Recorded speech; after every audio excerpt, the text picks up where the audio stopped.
Black Star Network is here. Hold no punches. I'm real revolutionary right now. Support this man, Black Media. He makes sure that our stories are told. Thank you for being the voice of Black America, Roland. Stay black. I love y'all. All momentum we have now, we have to keep this going. The video looks phenomenal. See, there's a difference between Black Star Network and black-owned media and something like CNN. You can't be black-owned media and be scared. It's time to be smart. Bring your eyeballs home. You dig?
Hey folks, today is Thursday, January 20th, 2022. Coming up on Roland Martin Unfiltered, streaming live on the Black Star Network.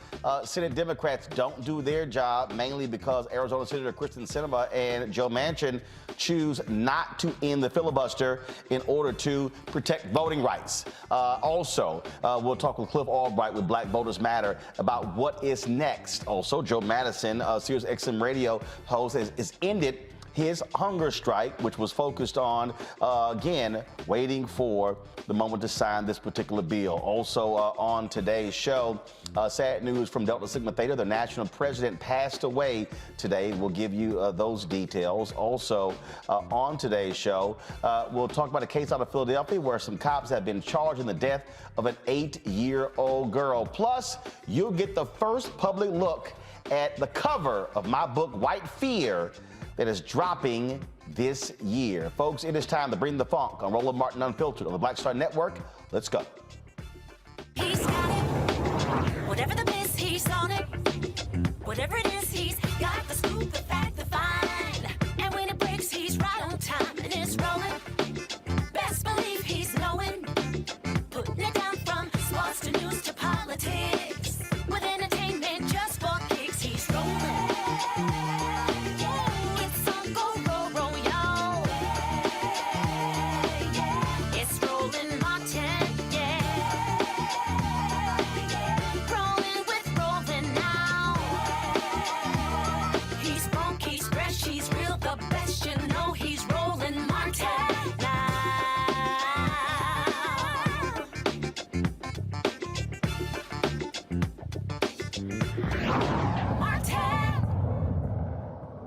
Well, folks, after the vote last night, there is no passage of the For the People Act or the John Lewis Act because Senate Democrats could not get 50 votes in order to end the filibuster. Just so you understand why the vote was 52 to 48, is because it allows for, by Senator Chuck Schumer, first of all, Arizona Senator Kyrsten Sinema and Joe Manchin, though they said they support the bills but chose not to end the filibuster, which meant 50 votes, 48 votes. Senator Chuck Schumer has to vote has to vote as well in order for him to bring the bill back up. And so that's why you see 52-48, so you understand why the vote count is what it was. So there were just a number of speeches that were given on the floor of the United States Senate that were powerful, that were strong from some folks like Maggie Hassan. We wouldn't even expect to give that kind of speech. But of course, one of the strongest was from a brother who truly understands this, one of 3 African Americans in the United States Senate. He represents Georgia as a pastor. That is Senator Raphael Warnock. Here's some of his 28-minute speech, some of what he had to say last night before the vote was taken. January 6th happened, but here's the thing. January 5th also happened. Georgia, a state in the old Confederacy, sent a black man and a Jewish man to the Senate in one fell swoop. Our nation has always had a complicated history, and I submit to you that here's where we are. We're swinging from a moral dilemma. We are caught somewhere between January 5th and January 6th. Between our hopes and our fears, between bigotry and beloved community.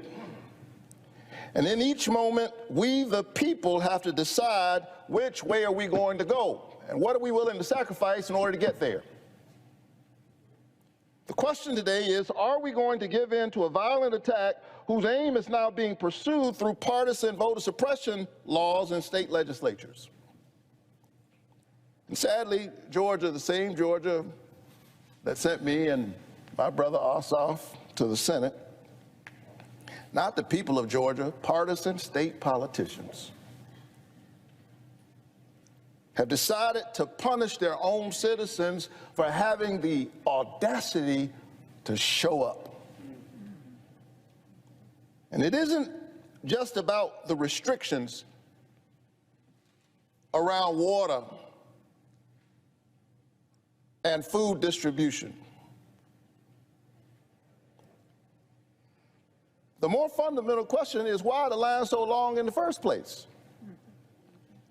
And why is that the case in certain communities? I know that some Americans listening to me right now don't know what we mean because that's not your experience. But it is the experience of so many of your fellow Americans. We need empathy, compassion, care for one another. While local election officials working in Lincoln County, Georgia, to close all but one polling location for a county that's bigger than 250 square miles. Why is the second most powerful legislator in the Georgia State Senate working right now to pass legislation to eliminate all ballot drop boxes in Georgia in the middle of a pandemic? Why are state leaders in Georgia right now working to take over the local elections board in Fulton County, where Ebenezer Baptist Church sits? There's a woman in Cobb County named Irish. She says she's tried repeatedly over the past 10 years to vote, but could not because of long lines and changing polling locations, people playing games. She said that she has often had to decide if she will work or vote. Another woman, Verona from Cobb County, says that she waited in line for 8 hours in the rain at her local library, 8 hours to vote.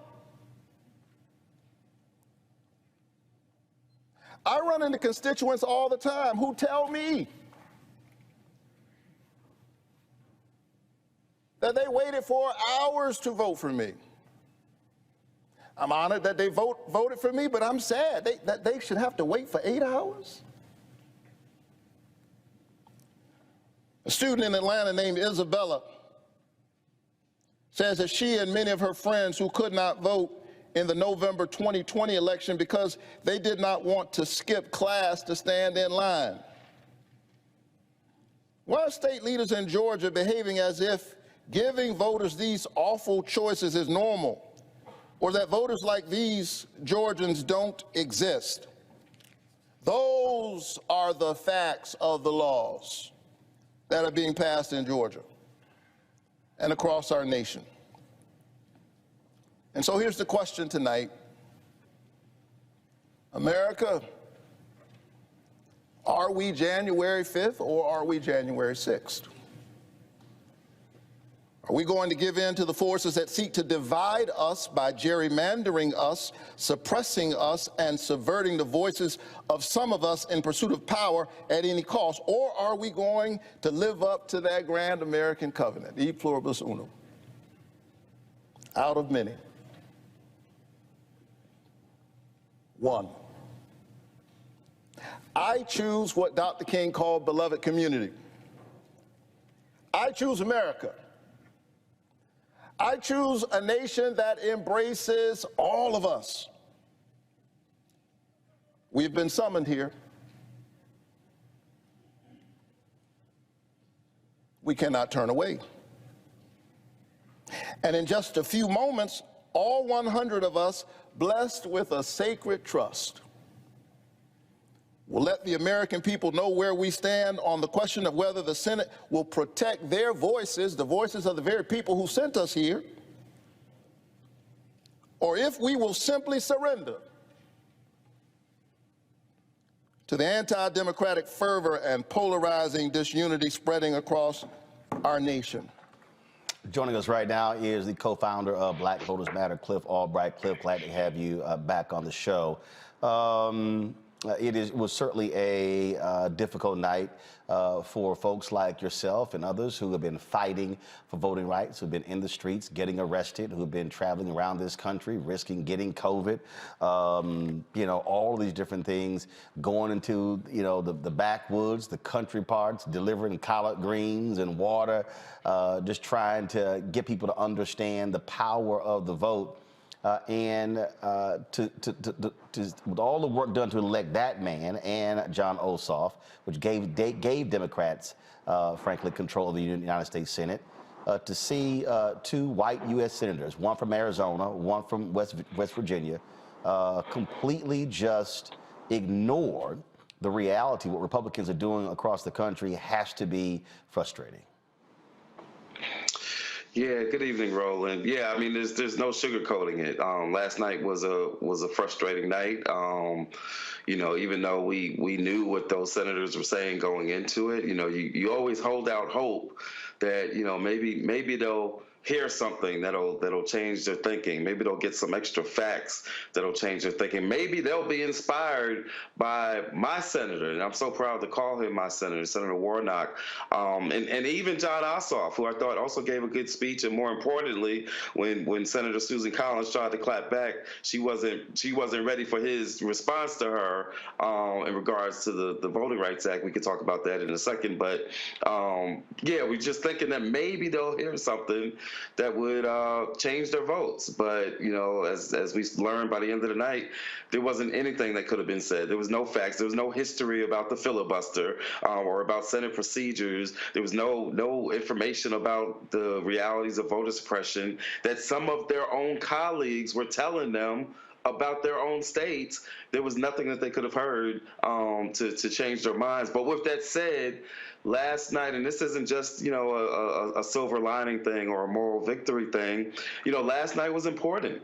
The fact that we even had that debate is something that was produced by a movement, by what you were just talking about, by folks who have been in the streets and getting arrested and sending messages and texts and all of that.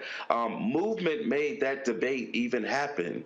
Because had we not been pushing for months, then the senators, including Senator Schumer, may have just said, well, I tried to bring it up for a vote, and they wouldn't let us debate it. But movement made that debate happen and made them go on the record with their votes, made them have a debate and a discussion and to expose themselves. And at the end of the day, we think that that's something that's significant, and we're going to use this energy moving forward because it ain't over.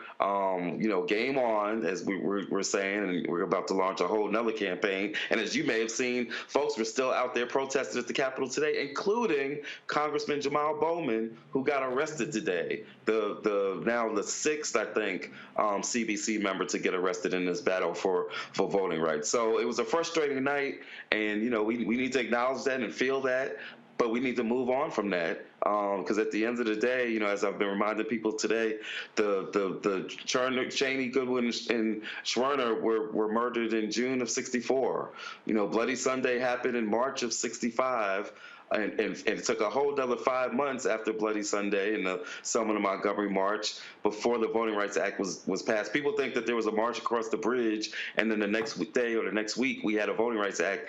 That's not the way it worked. And so, actually, I think we got to take it back even further, because I think, and what you just said, it is important for people to understand, the continuum, if you will. You had the 15th Amendment that was passed, one of the Reconstruction Amendments, and then, of course, you had the election of 1876, the Great Compromise of 1877, which then ushered in Jim Crow. You had rights taken. You had, of course, the black members of the House of Representatives who were thrown out. The last one, who was from North Carolina, who gave that particular speech on the floor. You had black folks' rights taken in the Mississippi Constitutional Convention in 1890, where you had that one brother, Isaiah T. Montgomery, who voted along with the white folks to take the vote. That's why I call Senator Tim Scott a modern-day Isaiah T. Montgomery, because of his vote last night. Then, of course, you go through the battle in the 20th century, but you go to the 1957 Civil Rights Act that was gutted. And then, of course, Kennedy runs for president in 1960, makes promises. And then you have this massive comprehensive bill. Everybody forgets that the Civil Rights Act of '64, the Voting Rights Act of '65, and the Fair Housing Act of '68 were actually all in one bill.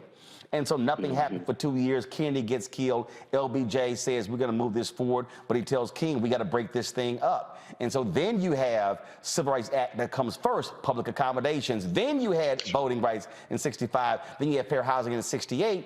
And so the Black Freedom Movement, if you say, starts with, of course, Montgomery, 1955, December 1st. And then you go through the Fair Housing Act being passed 9 days after King, signed into law 9 days after King was assassinated. That's 13 years. Now, none of us want to wait 13 years, but those folks put it on the line every single day during that period. And so folks need to understand, ain't no microwave social activism. That's right. That's right. No, I'm so glad you went into that history for a couple of reasons. One, because we got to understand now it's urgent, right? We got to have a fierce urgency of now, but we also got to understand the ebbs and flow of history and where we are in this moment. And just because we didn't get what we wanted last night doesn't mean that the battle is over. And so understanding that history is important. The other reason I'm really glad you went into that history is because what you just described regarding the public accommodations and voting rights and fair housing, and the way that they broke that into pieces, ultimately that may be what has to happen with this voting rights bill and the different pieces of it, because we got the gerrymandering, we got the dark money, and you heard the Republicans really focusing on the dark money and the campaign finance reform pieces of the bill, but you got those pieces. Of course, you've got the restoration of the Voting Rights Act piece, which Susan Collins was pretending like she supports, even though she didn't vote for it when it was up a couple of months ago. And so you've got these pieces, and one of the strategies that we may wind up pursuing is breaking down different parts of it, much the way you just described the way that those civil rights bills, including voting rights, was broken down in the 60s. The other thing is that, and I've been saying this to folks as well, because I think people also need to be fully aware and understand how these things are interlocked. So you take what happened last night. This right here, if y'all you're not seeing my computer, folks. Okay, all right. Let me see if I can get this up, because I need people to understand why these elections matter, why who we put in office matters. This was, and I'm trying to pull it up right now, and so we're going to try to get it going. But last night, Sherry Beasley posted this statement right here on her Twitter feed. And for folks who don't know who that is, she's the former Supreme Court Justice of North Carolina. And then she posted this. Guys, come on, go to it. Thank you. Today, Washington has failed us. In this moment, the failure to stand up for our fundamental constitutional right to vote turns back the tide while our democracy is under attack. And so she lays all these things. But this is what she says in the end. If I were in the Senate today, I would vote for the Freedom to Vote Act and John Lewis Voting Rights Advancement Act to ensure we don't pass this fight on to future generations. She's running for United States Senator. Richard Burr, of course, who's been, frankly, abusing his office with his stock trades, he's retiring. She is running for the United States Senate. She lost in 2020 by 400 votes in North Carolina. Folks, do the math. Sinema, Manchin, last night, it was 50-48 because one of those senators, Republican, Burr, voted with Republicans. If Sherry Beasley is the United States Senator next year, if she wins and is sworn in, then all of a sudden now you're looking at 50-49. Mandela is one of the folks who's running, who's the lieutenant governor in Wisconsin. He's running for the Democratic nomination to face Senator Ron Johnson, who is wildly unpopular. If Ron Johnson gets taken down, now all of a sudden it's flipped. You don't need Sinema and Manchin. Then, of course, you have Pennsylvania. Toomey is retiring. And so we don't know who Malcolm Kenyatta is running, Lieutenant Governor, who's running. You know who wins that. You win that. But even with Manchin and Sinema, you're now over the line.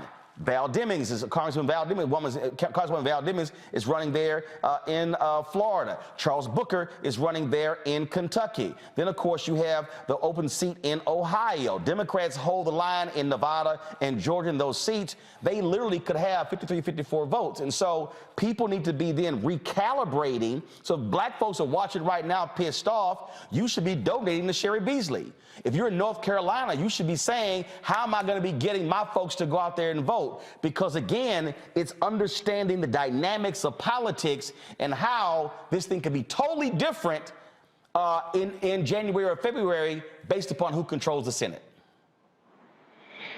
Yeah, you're exactly right, Roland. I'll even throw in there. This is perhaps a more longer term issue, but if DC had statehood, then we'd have another two senators that we wouldn't have to mess around with Manchin and Sinema, right? And so shout out for DC statehood. But you're exactly right. There's a number of key battles going on.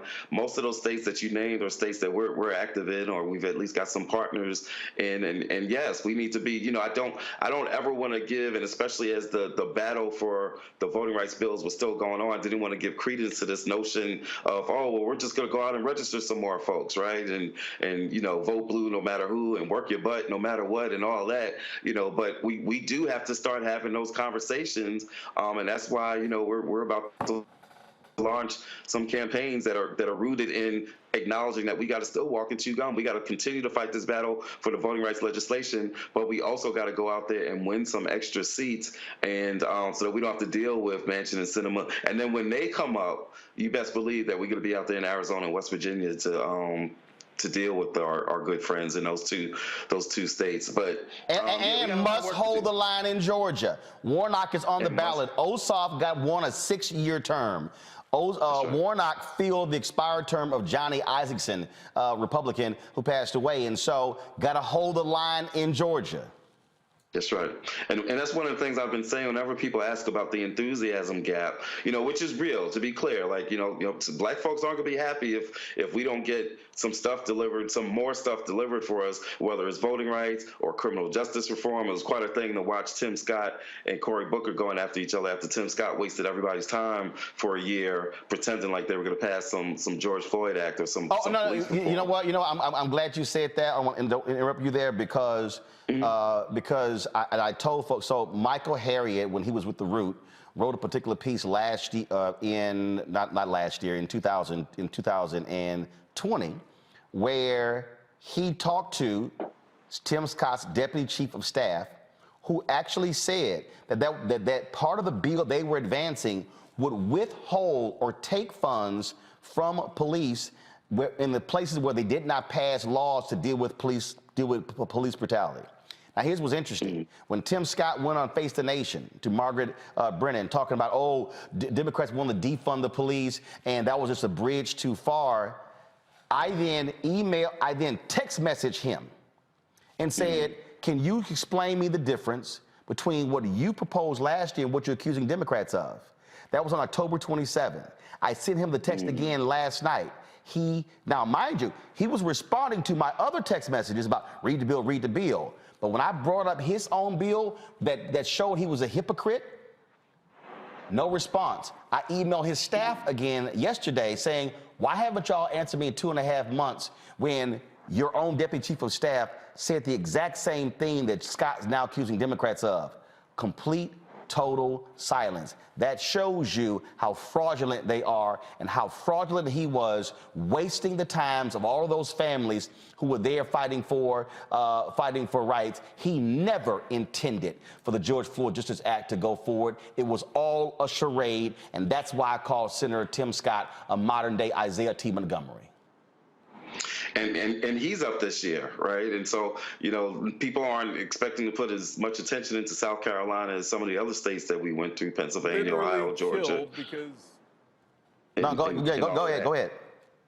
So yeah, but he's up, and so we're going to be doing a lot of work in South Carolina because we believe that anytime you got the kind of black population that you got in a state like South Carolina, we got the ability to make some stuff happen. We always got to go out and get that magical percentage of white folks that are willing to come along with us. But hell, if they can pass medical marijuana in Mississippi, I'm believing we can do anything in South Carolina. So he's up. So there's a number of races that we need to be targeting, and when we talk about the enthusiasm gap, although it's a real thing, the key thing to think about is it's not a national enthusiasm gap, right? It's kind of like what we say about Congress. Like Congress has historically low approval ratings, and yet you still see that 95% of incumbents still win re-election. Why is that? Because even when people are frustrated or unhappy with Congress, they don't attach that necessarily to their person, right? And so what we may wind up seeing, and Georgia is a perfect example,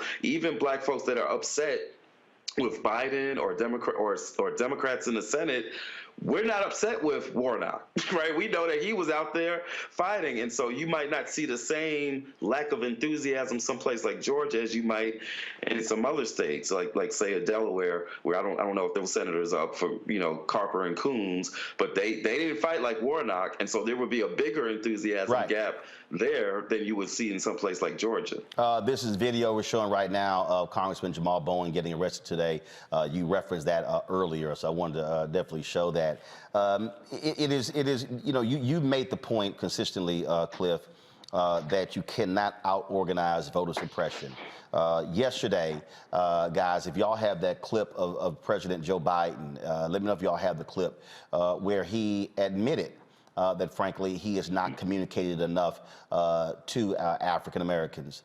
And the thing here is this White House, the Democratic Party, their messaging, look, Frank, has been terrible, okay? I don't understand how in the hell you pass a $2 trillion bill and you don't know how to explain to people what the hell is in it. I mean, that just makes no sense to me whatsoever. But the point that you made is they're going to have to deliver. One of the things that President Biden said after Scott scuttled the George Floyd Justice Act, where they're going to be moving forward with executive orders. I'm sitting there going, what the hell happened? They should have done that literally the next week after he did that. You don't sit here and wait 3-4 months. No, you jump on it immediately. That's the sort of action that there has to be far more sense of urgency from this party, and it can't come in August and September. It needs to happen now. Yeah, it needs to happen now. It needs to happen yesterday. Truth be told, that could have happened. He didn't even have to wait for the George Floyd Act to fall apart. He could have done that on January 21st, January 22nd of 2021 when he came in. He could have done the executive orders now on that. So you're exactly right. It's past time for some of those executive orders, whether that's on policing or student loan debt, which, to be clear, is a racial justice issue. Dealing with student loan debt and debt cancellation can have an immediate impact on the racial wealth gap. And so, there are some actions that he can take that might help deal with whether or not there's going to be a lack of enthusiasm amongst black voters. But at the end of the day, regardless of what we're going to do, they're going to have to get something passed because, we've still got to deal with the attacks on drop boxes. Now you got this fool, Purdue, talking about, and not just him, he's just piggybacking on DeSantis, talking about election police. You know, it's so, which he doesn't even have the constitutional authority to do in Georgia, right? But they're still going to talk about it, and they're still going to try it. You got DeSantis putting out his own maps. You got a governor in Florida putting out redistricting maps. That ain't your job. Stay in your lane, right? But again, this is all a part of the voter suppression that we're seeing, and so we're going to do what we need to do to talk to our folks and focus on our issues and mobilize folks. But we've got to. I'm still saying it. We still got to get them. They can't move on to this so-called Electoral Count Act. You may have heard some of that discussion, right? That they just trying to act like that's a substitute for voting rights. That's not a substitute. That would be like, and I shared this the other day on Martin Luther King Day, that would be like LBJ telling Dr. King, or Congress telling Dr. King, you know what, Dr. King, we can't pass this Voting Rights Act right now that you want to get passed. But let me tell you what we're going to do for you. We're going to pass an act that says after they finish keeping you from registering, after they finish giving you literacy tests, after they finish making you count the jelly beans, after they finish closing your polling places, after all is said and done, and they send us the election results, we're going to make sure that those results get confirmed and certified as it was sent to us by the state. That would have been insulting to Dr. King, and that's insulting to us today. The Electoral Count Act is not voting rights. Repeat, the Electoral Count Act is not voting rights. It is not a replacement for restoring the 1965 Voting Rights Act. It's not a replacement for guaranteeing days of early voting and vote by mail and making Election Day a national holiday. So they still need to fight. And we're still going to fight and do what we need to do to get those things passed, even if it's in pieces, as you described earlier. But we need that to go along with the mobilization that we're going to be doing as we try to target some of these states up and down the ticket, from Senate on down to local races. Because at the end of the day, we need these school board seats just as much as we need these Senate seats, because we all know what's going on at the school board level. Indeed. Cliff Albright, co-founder of Black Voters Matter. You know we always there with you, and so let's get it on in 2022. All right, game on. Yes, indeed. It ain't over. I appreciate it. Thanks, sir. All right, folks, let's go to my panel right now. Greg Carr, Department of Afro-American Studies at Howard University. Reese Colbert, Black Women's Views. Also Faraji Muhammad, host of upcoming show on of course, Black Star Network. Greg as well. Greg will be doing the Black Table. I saw the first cut today. Looks great. And Faraj is For the Culture with Faraji Muhammad. And so, again, that'll be upcoming. I want to show y'all this here. This has been making the rounds on the social media. So Senator Mitch McConnell was asked this question, and this is how he responded. What's your message for voters of color who are concerned that without the John L. Lewis Voting Rights Act, they're not going to be able to vote in the midterm? Well, the concern is misplaced, because if you look at the statistics, African-American voters are voting in just as high a percentage as Americans. A recent survey, 94% of Americans thought it was easy to vote. This is not a problem. Turnout is up, biggest turnout since 1900. It's simply, they're being sold a bill of goods to support a Democratic effort to federalize elections, as Senator Black. Roll that top again.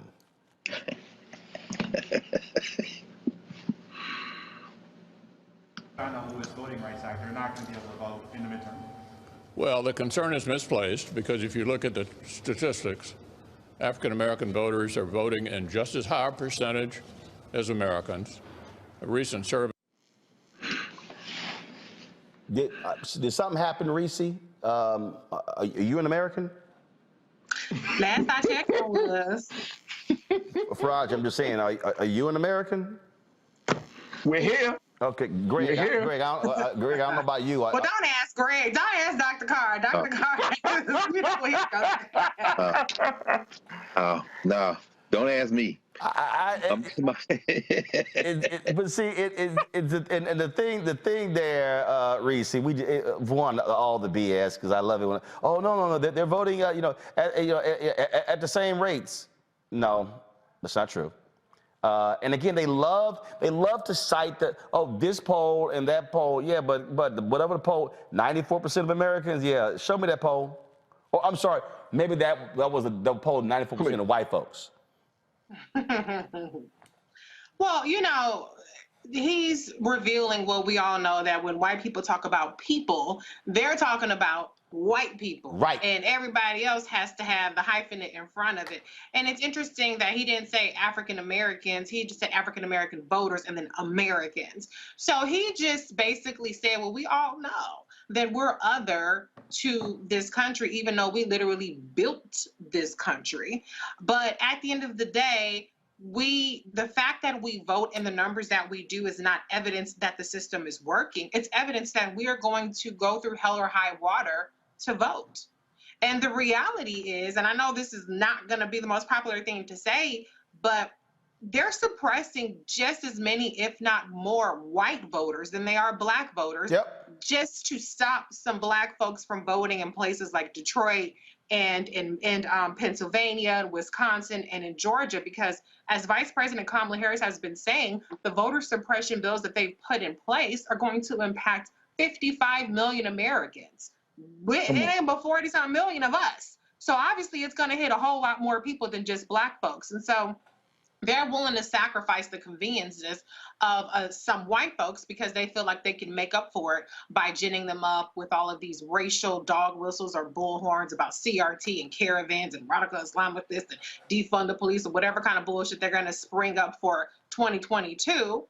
And they know that on the flip side, they're going to make it structurally impossible for so many Black, Latino, Native American, and even disabled and student communities to vote. And so that's what this is all about. But the white supremacy is really the root of all of these initiatives. It's the root of the obstruction. And it doesn't matter if it's Mitch McConnell saying it or versus Kyrsten Sinema or Joe Manchin. They all playing for the same white nationalist team and for the same white minority rule, because this isn't just about 2020, 2022. Right. This is about the next generation of wanting to enshrine white minority rule when the demographics shift against them. I get a kick out of everybody's voting, but Faraji, okay, fine, y'all had to wait 6 hours.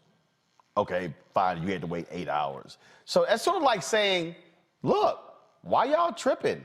Y'all still got to eat even though you had to go to the kitchen. Right. I mean, just because you didn't sit down at the counter, I mean, you still got the food out the back window, but you ate. And that's the problem right there. And I think, Brother Roland, we got to keep something in mind, that how serious of a situation what happened last night really is to constitutional democracy. Here's a 230-year country that is built on the idea of representation from the people through the voting process. And so what we just saw last night was a major blow to that foundation. And, you know, there are people across this country that are looking and are wondering, are we teetering or are we right there at the brink of civil war? Dr. Gerald Horne, who is the professor of history and African studies out of the University of Houston, he made the point that we are at that point at this point. He said that when you look at it, he said it's going to be very difficult to change the tide against, you know, getting this voting bills passed. He said you have scholars who are talking about the United States on the verge of civil war. He said, in some ways, the situation in the United States is either spinning out of control or has spun out of control. So we're looking at a situation like this. Reese talked about those voter suppression bills, laws. The Brennan Center for Justice, which is a public policy institute out of New York, NYU, they say 400 laws have been introduced in 49 states restricting voter access. What is going to happen when people go to the polls and they can't go to the polls, or they're restricted, or the ballot boxes aren't there, or there's some sort of limitation? The United States government, the government leaders are playing games with our lives. Because why?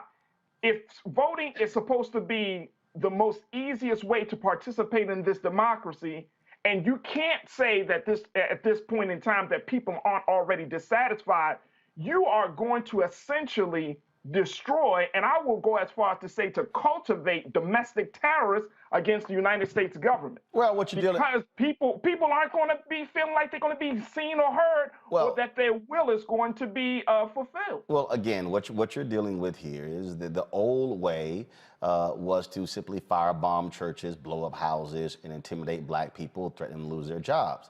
What they're doing here, Greg, is they're doing as a federal court rule, surgical precision in terms of how they're able to attack. They're studying, I'm going to change this and change this.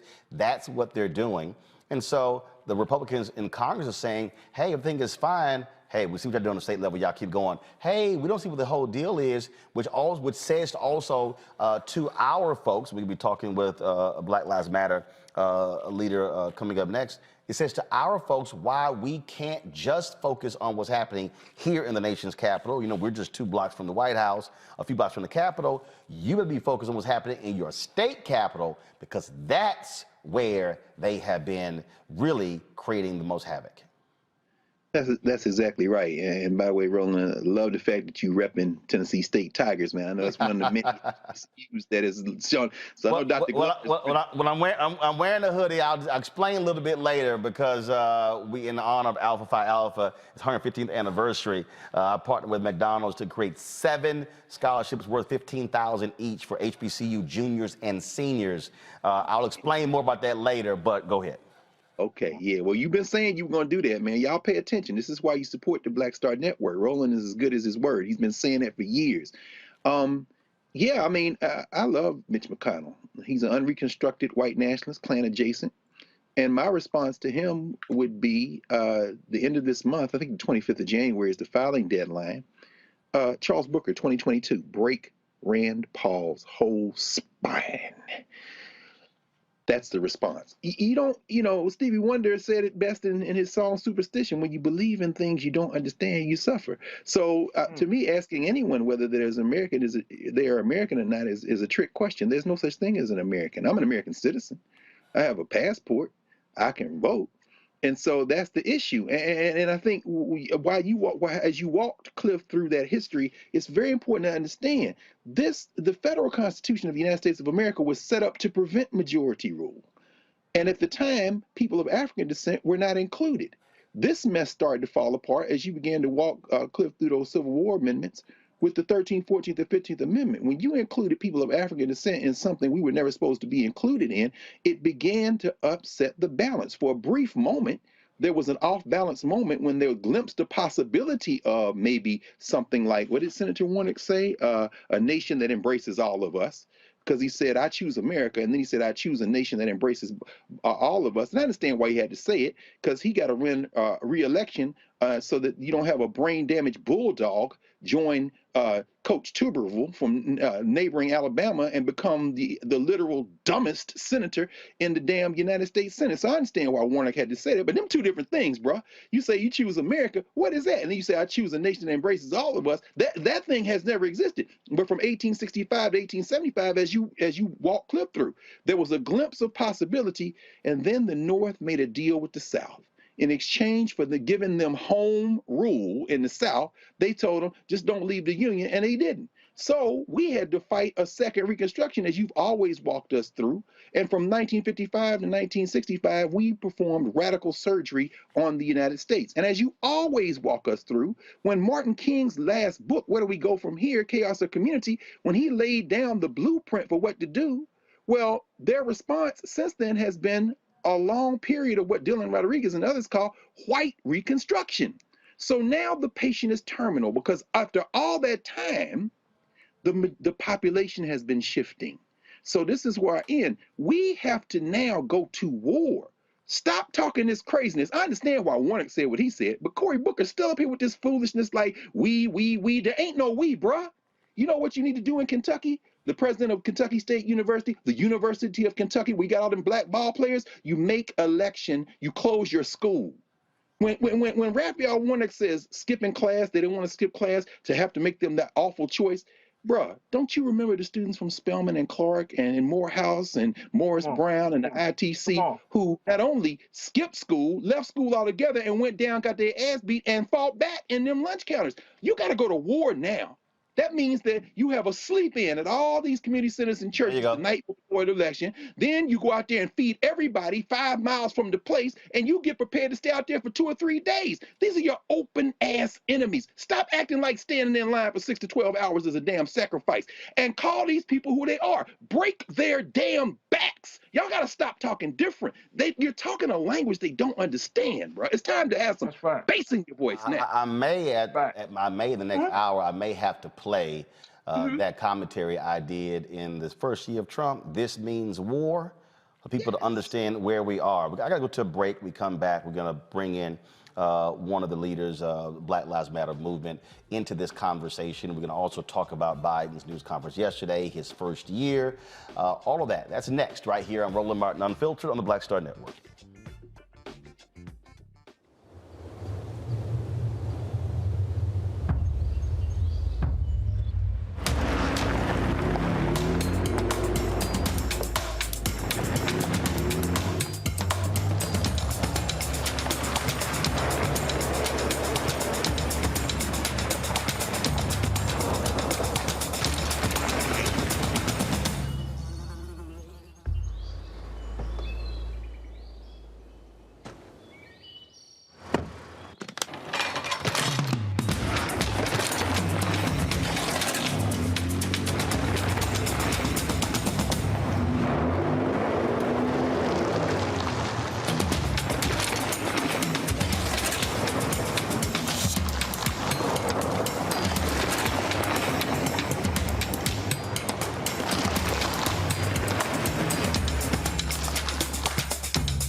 I'm Angie Stone. Hi, I'm Teresa Griffin. Oh, Roland.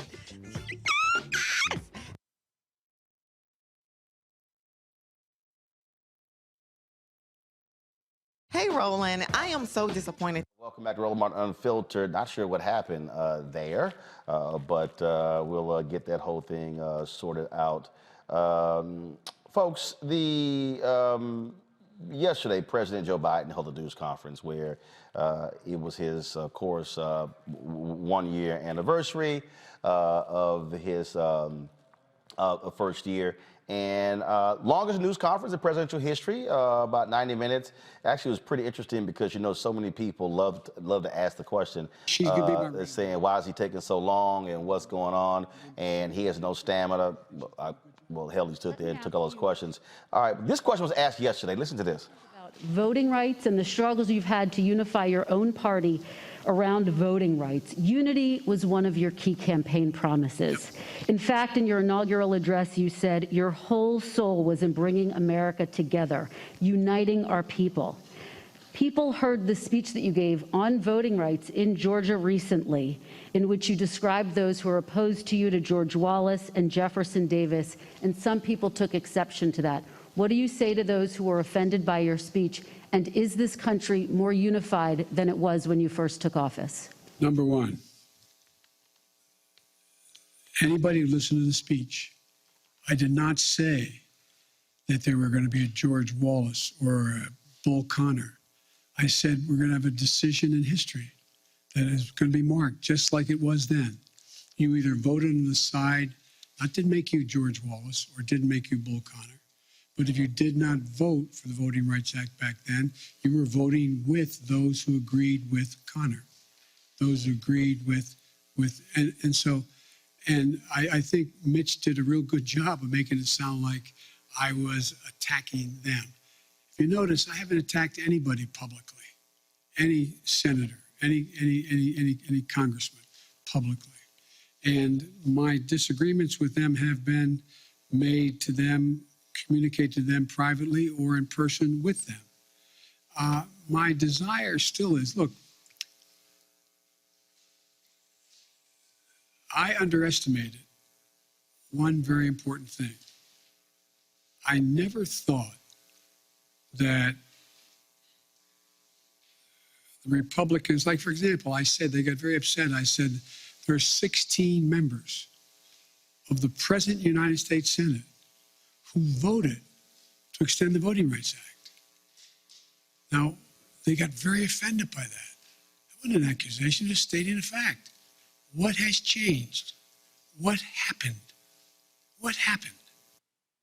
All right, Ashley Woodard Henderson is with the Movement for Black Lives from D.C. She joins us right now.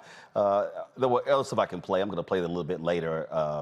But the thing I thought was interesting yesterday, and we keep always say this all the time, listen to black people. Biden remarked that he underestimated the obstruction of Republicans. And I'm like, you don't remember 8 years when you were vice president with Obama? You don't, like, black people tried to tell you this. Great. They had no intention on moving forward with any policy whatsoever. And during the campaign, he kept talking as if, oh no, you know, stuff is gonna change, not Trump. We were like, nah, player, no, it's not. No. And I mean, you in particular know more than most that not only did we tell him that when he was vice president, people have been telling him that since he got into Congress. The confusion isn't that voting rights somehow is divisive in a U.S. context. In fact, the thing that is divisive in a U.S. context is making voting rights a partisan issue in the first place, right? White supremacy is divisive. That he can't even have the gumption to say unequivocally that voting against voting rights is actually a racist endeavor and stick to it. Just shows us that, you know, we've got a lot of work to do before we see this battle won around voting rights, among other things. It was also interesting. First of all, I'm sick of all these punk ass media people.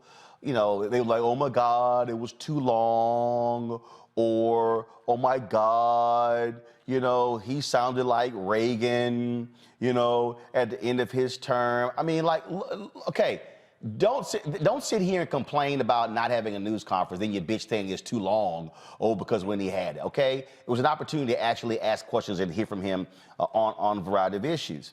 One of the things that he did criticize Obama when he said, hey, he went to Obama and they did not take a victory lap when it came to some of the major bills that they actually passed. Well, they're actually doing the exact same thing. Again, I hear people, when I see these polls, people say, oh my God, the economy, I saw Gianna Caldwell, so like an idiot on Fox News saying, the economy today is worse than it was in 2008. You mean we were losing 500,000 jobs a month? Dude, just stop it. But they do have to actually explain what the hell you passed, who it helps, as opposed to allowing the process story to reign supreme in D.C. That's true. I mean, and also don't count us out, right? We're not stupid. People remember getting stimulus checks. People remember child tax credits. People remember those things. But what we're also not confused by, Unc, is that those are platinum Band-Aids on the gaping wounds that people are facing at the convergence of the multiple crises that we're seeing in grassroots communities all across this country, particularly in the South. And y'all know particularly, I'm a Southern supremacist. I believe that as goes the South, so goes the nation isn't just an opinion, it's a fact, right? What we know is that down here in places like Georgia and Florida, Tennessee, Texas, North Carolina, South Carolina, that we're seeing all of these states, their governors, their legislative branches attack voter rights. We are seeing it over and over again. And what we're hearing from Biden is that we should just settle for the platinum Band-Aids that he's given us through executive orders, or the idea that just because he generally supports voting rights, that we should calm down, right? I hear Nina Simone singing too slow to me, right? That we're asking for too much too quickly, when actually what we've demanded is actual transformation of the systems that we've inherited. What we've gotten is very minimal response and a lot of work. It's not that we're confused about the nuance of the words he's using. We are aware. What we want is actually what we demanded. We didn't demand justice in policing. We demanded the People's Response Act. We demanded the Breathe Act, the Build Back Better Act. We are demanding the John Lewis Advancement Act and the Freedom to Vote Act. We are very clear about what we want. And we've been clear with Biden, and we've been clear with the folks in Congress. And it's time for them to put up, considering we risked our lives to usher them into these positions of power.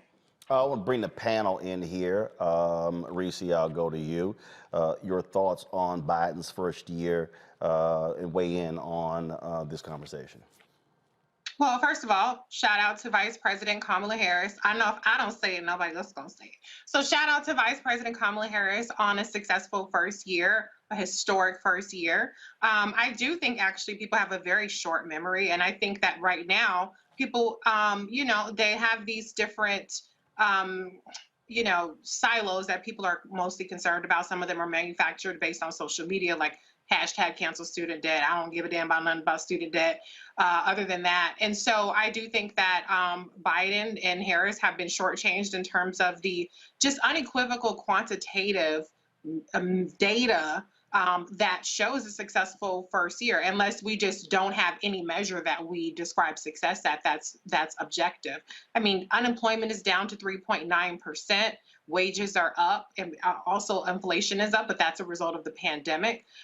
We also have seen 5 million people gain health care. We saw 6 million jobs added just in 2021. So, I mean, there are a lot of just objectively good things that have happened. And that's not even talking about the way that child poverty was cut in half, particularly for Black children as a result of the child tax credit, the kind of work that Vice President Kamala Harris did around Black maternal mortality, as well as emphasizing lead removal, which is something that disproportionately impacts us. And so I can go on talking about the judges, the record number of Black judges that Biden appointed. He recently appointed 2 Black people who are nominated to the Federal Reserve, which is the first Black woman in history ever nominated for that, and only the 4th Black man nominated. That was Dr. Cole or Dr. Clark and Dr. Jefferson, out of over 100 nominees. And so we see that the institution, the executive branch, is being transformed in a way that we haven't seen in a very quick fashion. But the problem is that people want more yesterday. Instead of realizing that this is a 4-year term, we have a divided Congress that is relentless in its obstruction in terms of the Republicans. And then you have 2 wishy-washy Democrats who are not up for a vote for several more years. So there really isn't any kind of electoral leverage that you have over them. And Majority Leader Chuck Schumer hasn't cracked the code on how to deal with them. So as far as complaints about Biden's performance, people have to have a news story. They have to pounce on whatever little gotcha moments that they have. But I'm looking at the substance of what has been accomplished, and I'm looking beyond the games and the punditry and the opinions, and I'm just looking at what's on paper. And I understand that doesn't line up with people's feelings and their perceptions, but you have to have something that you're using to base a measurement on, and he's getting held to a different standard than even Donald Trump was. Actually, so I'm sorry. Go ahead. Actually, so what do you want to see in this second year? Because here's what we're dealing with. An incumbent president typically loses seats in a midterm election. Republicans are literally gerrymandering themselves into a majority. The Senate is 50-50. So this point next year, Republicans could very well control the U.S. House and the U.S. Senate. That means that this might be his last shot at driving policy. What do you want to see this president focus on in this year, in 2022? Yeah, I think you made the point, brother. What we need is voting rights. And the idea that this is something that we expect in a short order, that it's asking for too much, it's a fake fight about whether or not Biden did or did not do anything in the first term. Or in the first year of his first term. We know that he has. That's not the question. The question is, we've been in a centuries-old fight around our participation in the democratic process. And what we've been sold is that being able to participate in voting is actually critical because it helps decide who governs, right? And if we can't actually unequivocally participate in the voting process, then how are we going to be able to decide that more than just the GOP have a say about what the policy interventions in this country will be? That is not something new, and it's not like a particularly revolutionary demand, right? This is actually just asking to participate in a neoliberal experiment around democracy. And I think that is actually really, really critical to get over the hump of. What is also real is that social movements and grassroots communities all across this country have said that we don't want to pick off important issues that are impacting people's intersectional lives, things around policing, things around immigration, around the economy, around infrastructure, around climate and other things. But what is real is that if we do not get something around voting rights, even as Cliff said, even if we have to break the bill down and get it passed in smaller ways, if we don't do that, then our ability to be able to move progressive policy and get elected people who are actually from and of our communities that see a progressive movement forward and electoral justice, bending the moral arc of the universe towards justice, I think we're in for a world of hurt by the midterms and the next presidential. Greg, your Yeah, I agree. Greg, your assessment, first year, what do you want second year? Well, I agree. I agree with Ashley. I think you really laid it out, sis. My assessment of the first year is pretty much like that 59% of folk who were polled by NBC. And by the way, shout out to Kyrsten Welker for, I know she's got a job she has to do, but to ask that question is utterly absurd. Yes, Joe Biden's a white man. He ain't got no other country to go to. So yeah, you're going to talk about unifying. But then for her to ask him a question like that's a real question, you're not going to unify something that has never been together. It's not fractured. It was never together. Joe Biden lives in a delusional world, so I understand why she had to ask that delusional question. But I expect in that NBC poll, 59% of those folks said that the presidency is going as expected. And yes, why? Ashley just laid it out. We can count. Everybody know that cosplay coal miner out of West Virginia is a wholly owned subsidiary of his owners, and everybody knows that Toonie Loon in Arizona is a wholly owned subsidiary of her donors. We can count. We knew there wasn't going to be no legislation passed. So what I expect for the next coming year now, and you know, it reminds me, we are back now in terms of our attitude. We need to take the attitude of the 1940s and 50s. Remember the first SNCC. Not Student Nonviolent Coordinating Committee, but the Southern Negro Youth Conference, which met in South Carolina at Benedict College, and W.E.B. Du Bois gave a famous speech called Behold the Land. And Ashley, you just hit it again, sis. Du Bois told those young people in the first SNCC, the future of the Negro is in the South. It's time to get everybody registered to vote. It's time to bust them out from the inside, and then you got to overwhelm them. But you got to stop acting like you live in a country where these people have an agreement. There's only one side fighting right now. And you're right, Roland. This is ignorance. Reese, you said it. Now I'll end with this. These people, Reese is laying out the facts. But as you said, Ashley, it ain't about the facts. These people don't give a damn. Tim Scott will lie to his face. Mitch McConnell is an unreconstructed white supremacist.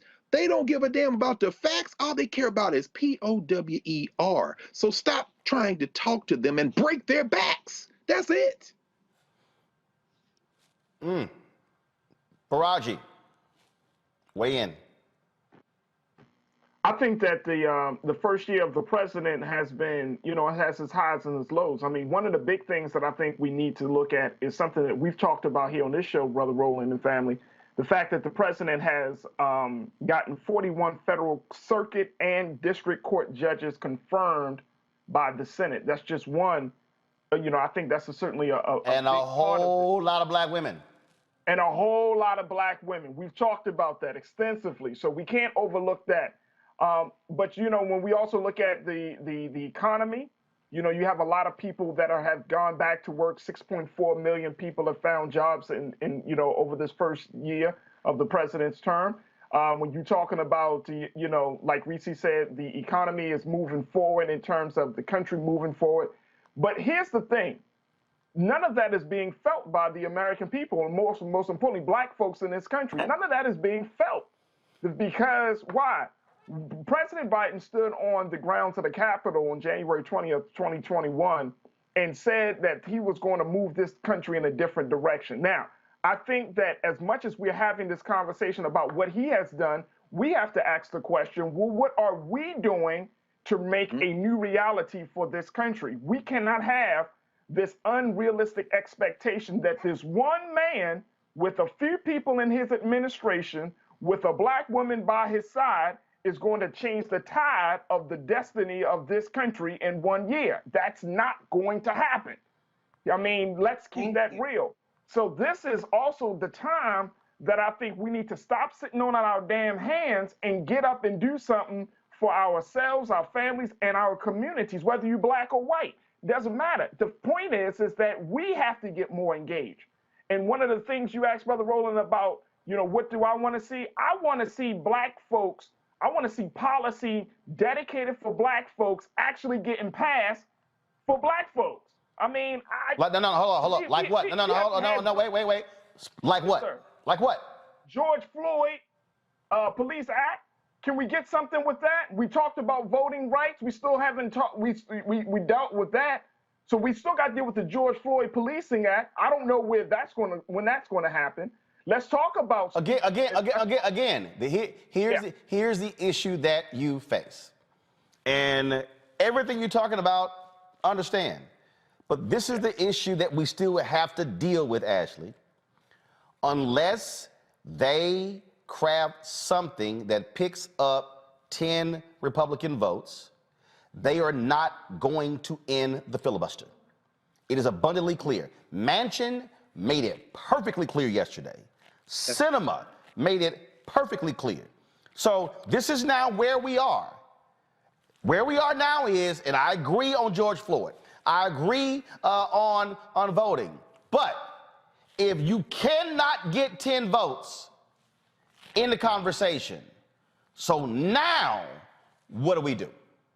Yeah, I mean, one is that we would hope that there'd be more organizing, right? The people have to recognize that actually just lobbying in a Congress that is in this stalemate isn't the only tactic in our tactical toolbox, right? And Roland, you call us to do these things all the time, not only just to show up on the Hill to lobby and advocate for ourselves, but to organize in base bill, to use the direct action. You know, it's interesting to hear people call for the demand of creating policy buy-in for Black people. The Movement for Black Lives did that. We developed the Vision for Black Lives policy platform. We had state, local, and federal demands. The People's Response Act from Cori Bush is literally an offshoot of the BREATHE Act that was written by Black people who were listening to the 25 million people that were in the streets in 2020 that were demanding the reinvestment of our tax dollars into building healthy, sustainable, and equitable communities. Folks that have been in the streets around the Thrive Agenda. Folks have been fighting for a red, black, and green New Deal. That is not, to say that the fix is for regular, schmegular people who are living at the nexus of the converging crises of COVID and economic crisis, understanding that white supremacist violence is very, very real in the places that many of us live, and that we are still showing up and showing out, including fighting for voting, right? Black Lives Matter, the Black Voters Matter crew, the New Georgia Project, the Florida New Majority, all of these organizations have been out doing incredible work. And to say that the burden to shift the texture of what's happening in relationship to the Congress and the presidency is on the backs of grassroots communities and not the folks that we have voted in to actually see that legislation through feels frustrating to me. What I feel certain of is that if the Democrats continue to prioritize bipartisanship over actually executing the power that they have been given, that people literally risked their lives over the last few centuries and over the last few years to give them, then they will likely not be in a position to do that again. And it's going to be up to us to utilize those other tactics to be able to meet the needs, the material needs of our people. So what I need everybody watching and listening to understand, and part of the thing that we do on this show is what I call Schoolhouse Rock 2.0. This is Civics 101. It is one thing to be pissed off. It is one thing to be angry. It's one thing to be upset. It's one thing to say, damn it, what is Biden doing? Damn it, why is it Harris getting this stuff done? It's real easy to do all of that. But I also know how to count. And if the system is set up right now that you ain't gonna get a simple majority because 2 Democrats don't want to stop the filibuster, then the reality is, as what Cliff said, as what Congressman Jim Clyburn said on Friday, okay, that whole electoral count act or whatever, he was like, all right, since y'all say that's the thing, let's put some stuff in that.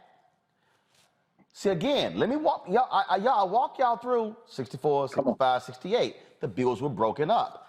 We don't want the bills to be broken up, but they were broken up.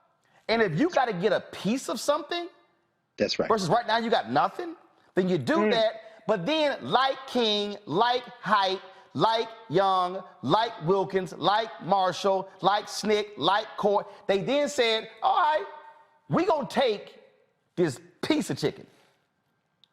But we want the rest of that damn chicken. And the sides, and the dessert, and the drink. We'll take that one piece right now. But we've got to have people who are listening and watching. You have got to make a decision today. What are you going to do? You got to decide whether you're going to sit your ass at home, watch us talk about this, or you going to say, I'm going to volunteer to call somebody. I'm going to send $5 to the Movement for Black Lives. I'm going to send some money to Sherry Beasley's campaign in North Carolina, and Val Demings in Florida, and Kenyatta in Pennsylvania, and Mandela in Wisconsin. You got a sister who's running in Ohio, okay? You got to make a decision, okay, what role am I going to play in this? Because guess what? They are planning. That's right. They are plotting. Whole bunch of y'all, especially some of y'all yackers on YouTube, all y'all trash this show, what we doing, but all y'all doing is talking about me. You ain't talking about how to organize and mobilize. Steve Bannon is. That's right. That's right. Okay, that's what they're doing. And so at some point, we're gonna need this generation to say, I got to put some skin in the game. But I also realize everybody who said they marched with King lied. You preach that. Come on. Because everybody didn't march with one King. piece of the chicken. We need all of the rest of the promise, and I think that's the point, right? It's like we've gotten this piecemeal reform before, right? We had a Voting Rights Act that then they literally just gutted until it's nearly meaningless, and conceded those of us that are under right-wing control on the state level just have to, say a prayer and do the best organizing we can do to try to live to fight another day. And so I think you're right. I think, the Breathe Act is a perfect example of that. And you'll remember, Roland, that we proposed an omnibus bill that included everything in the kitchen sink around policing. And then what we were... But you had a lot of people saying, ain't no black agenda. There's no black agenda. Nobody wrote a black agenda. Like 40-page document of policy demands that led to the origin of the Breathe Act. Not to mention a lot of the work that my comrades here on this very night talking on your show have worked on for decades.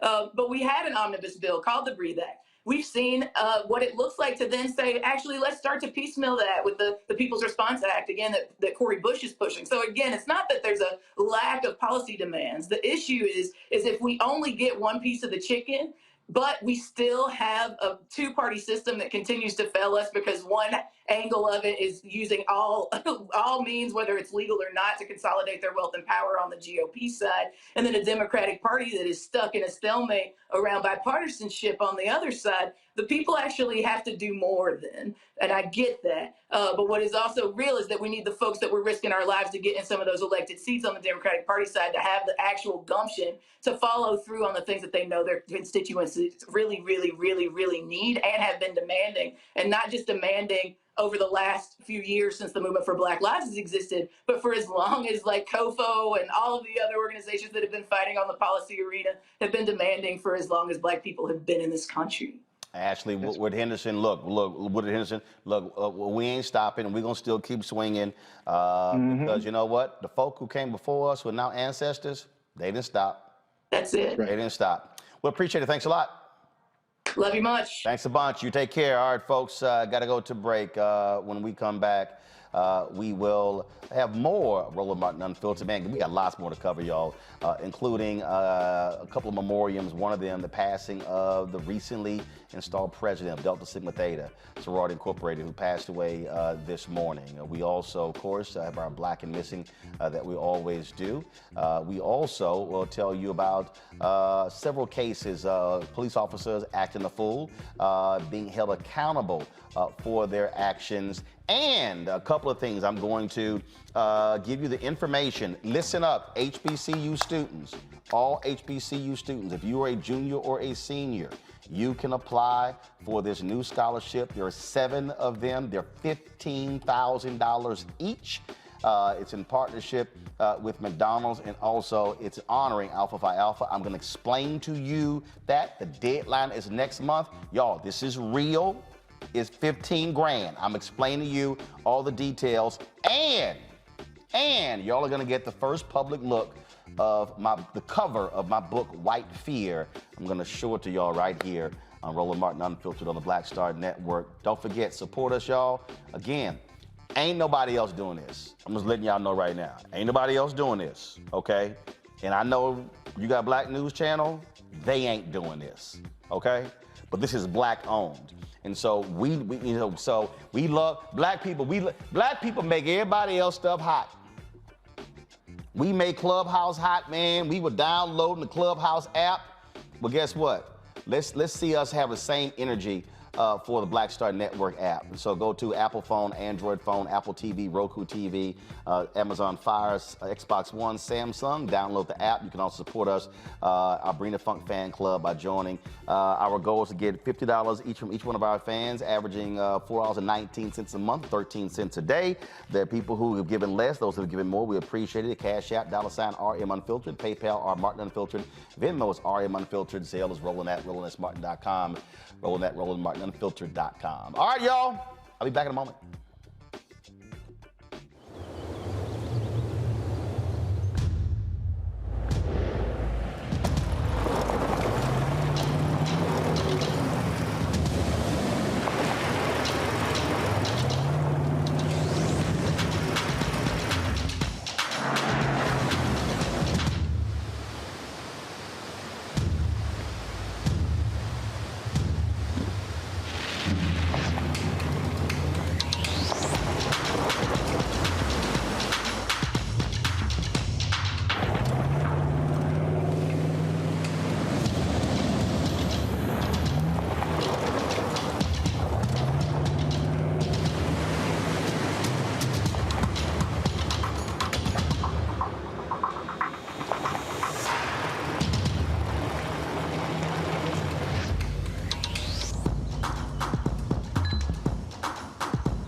Just about hurting Black folk. Right. We got to deal with it. It's injustice. It's wrong.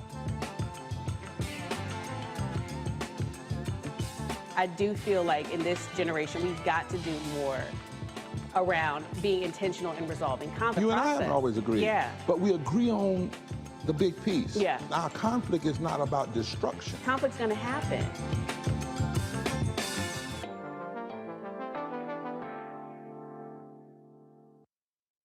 Aretha and I met as a result of a friend of mine named Ben Vereen. She was standing in the mirror in front of, the lights go around the star mirrors, and dressed in white and getting ready to perform. And she was standing up and she saw my reflection in the mirror. And she gave a little, and I gave a little, They mutual admiration. Oh, yeah, for sure, for sure. She expressed at that time that she wanted to, she had moved to California and she wanted to take lessons in acting. She wanted to do some acting. And I was, like I said, I teach. Right. I've been teaching for 12 years, And so I said, well, I teach acting. And if you want, come down to my classes. One evening, class was very disruptive. They were all at the window. Get back here, come on, we got a class, what are you doing? A limousine just pulled up, a lady got out in a fur coat. She walked into the class, and my first reaction was, you're late. And you told the queen she was late. She was. You wouldn't let her know I'm the teacher. And I'm serious. And I think that's what she came to find out. Was I serious? And I was. And so we became serious. Serious enough when you got married. That's as serious as it gets.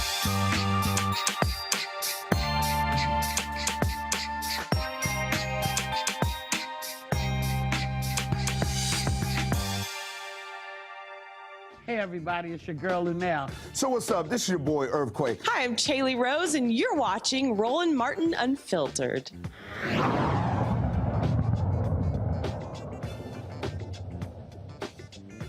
All right, let's go back to the story that I was talking about before we lost power. and that is a story out of Wichita, Kansas, where police officers and detention staff will not face charges after a teen dies in custody near Wichita, Kansas. In September, Cedric Lofton died at a hospital 2 days after the altercation at the Sedgwick County Juvenile Intake and Assessment Center.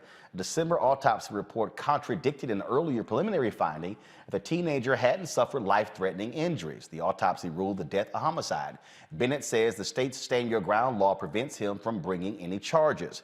Joining me now to discuss this is this decision by Sedgwick County DA Mark Bennett is Andrew Stroth, the Lofton family attorney and managing partner of Action Injury Law Firm, and Marquetta Atkins, the executive director for Progeny, an organization working to transform the juvenile justice system in Kansas, and also community activist Pastor Maurice Mo Evans, a powerful community church in Wichita, Kansas. Glad to have all three of you here. I need to understand here, and this is one of the issues we have, Andrew, with Stand Your Ground. So the DA is saying he can't bring charges because of Stand Your Ground? Yeah, I will tell you, it's a stunning decision by a district attorney who has failed over the years to charge any law enforcement. And again, the theory of Stand Your Ground does not fit this scenario. Cedric Lofton, 17-year-old teenager, 135 pounds, was unarmed, did not present a threat, and is put in the prone position and basically suffocated. They took his breath away and they killed him. And the district attorney is saying, stand your ground. It doesn't make any sense, is not based on the theory. It doesn't support the facts. And the family and Pastor Maurice Evans and others are asking for an independent special prosecutor to re-examine the objective evidence in this case. Pastor, what is that process to get a special prosecutor? Must the DA recuse himself? Does it come from the governor? How does that work? We're looking at every option. Apparently, the state of Kansas does not have the ability to, by means of law, or so we've been told, that there's no provision within the law to allow him to be replaced. But there's nothing that stops him from assigning one, from volunteering. Mark Bennett has said that it would make him look bad and that he would not necessarily be seen as competent, or that he would be seen as incompetent if he were to assign a special prosecutor. We're not concerned with that.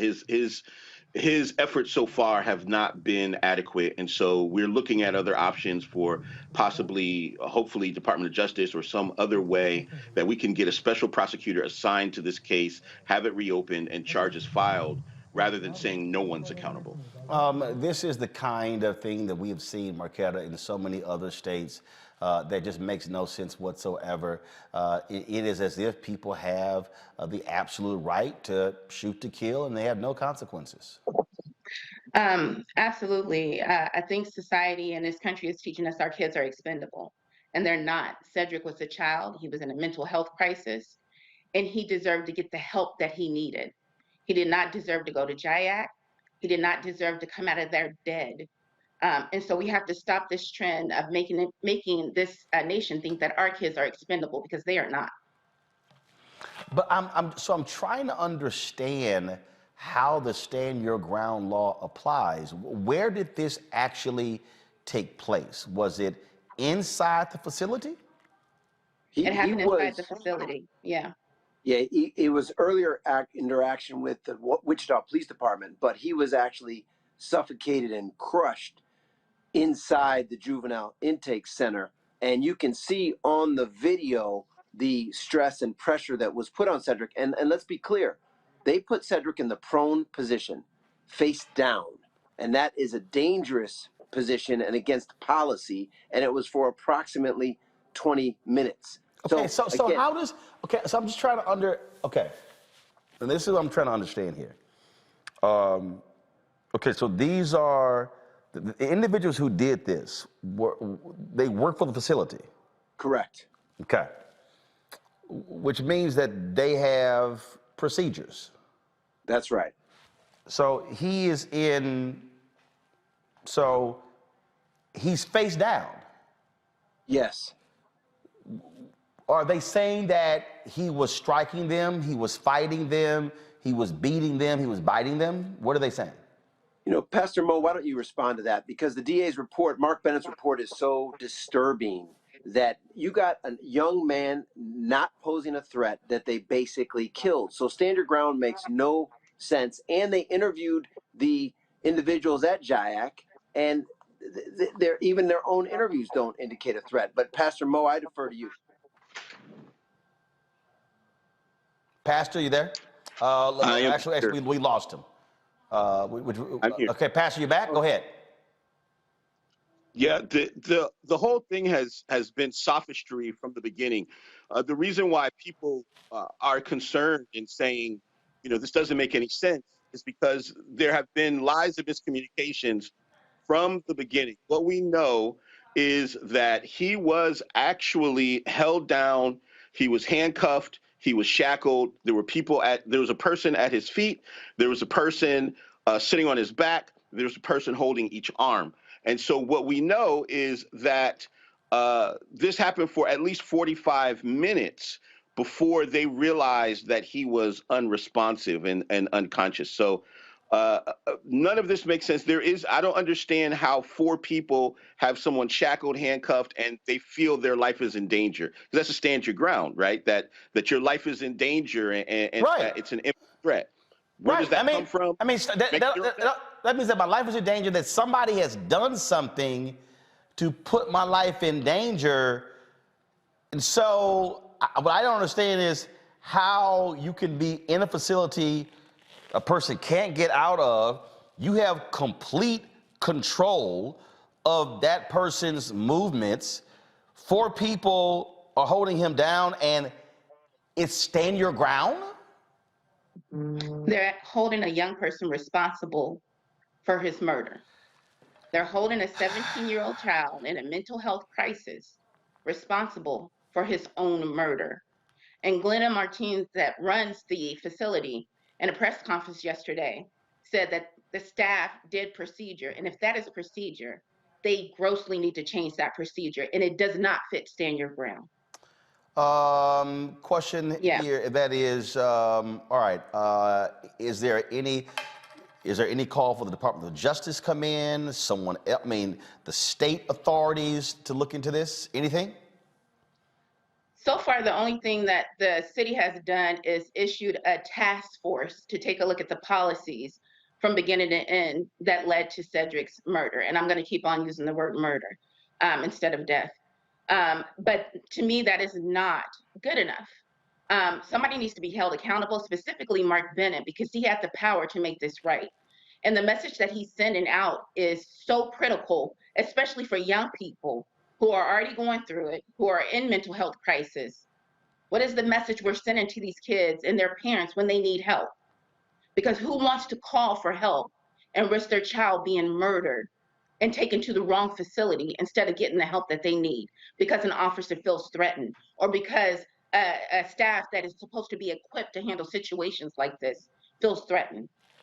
What is the message that we're sending to our young people? And that's right. And Roland, this happened back in September.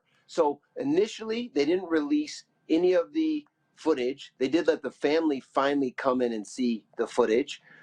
They didn't, at the initial press conference, as Pastor Mo knows, the district attorney and the sheriff talked about a kid on drugs, on K2, with a background. Well, thank God there was a medical examiner that gave an objective report that showed that these officials killed, suffocated, and took Cedric's breath away. So this doesn't stop here. The family is going to pursue all legal remedies, while the community and our team are going to work together to try to get a special prosecutor. I mean, you just have to look at the independent evidence. And Mark Bennett's has a track record of not holding people accountable. His 45-page report is nonsense. And we're going to move forward because the objective evidence supports that this kid was unjustifiably killed. Cedric Lofton should be here today, and he's not because of the actions of those actors at that juvenile detention facility. That is absolutely a shame. They need folks, to be held accountable. Absolutely. Please keep us abreast of how this case moves forward. Yeah, we need an external audit, and I want to put that out there. We need somebody outside of Wichita to come in and view what's happening here, because there is no way There is no way that this child should be murdered and his legacy be left in vain. And on top of that, we have to realize that these systems, these juvenile justice systems, are not working. We need to They're be not. proactive in how we're dealing with our young people, and we need to do preventative measures to keep our kids from being incarcerated and going in jail. These systems are not working. And that Absolutely. county task force is not adequate because those are all people who were a part of Mark Bennett's secret letter that he sent. Those were all people who have been a part of supposedly protecting our young people and thus far have not been able to do so. So we definitely need, as Marquita said, we need independent third-party oversight, and there has to be accountability. We can't say nobody's responsible for this child's death. As a community, we're not going to stand for that. All right. Right. Folks, I certainly appreciate it. Thanks a lot. Thank you. Folks, let's go to Pennsylvania, where 3 Pennsylvania officers are charged with the fatal shooting of an 8-year-old girl at a football game. You might remember this story.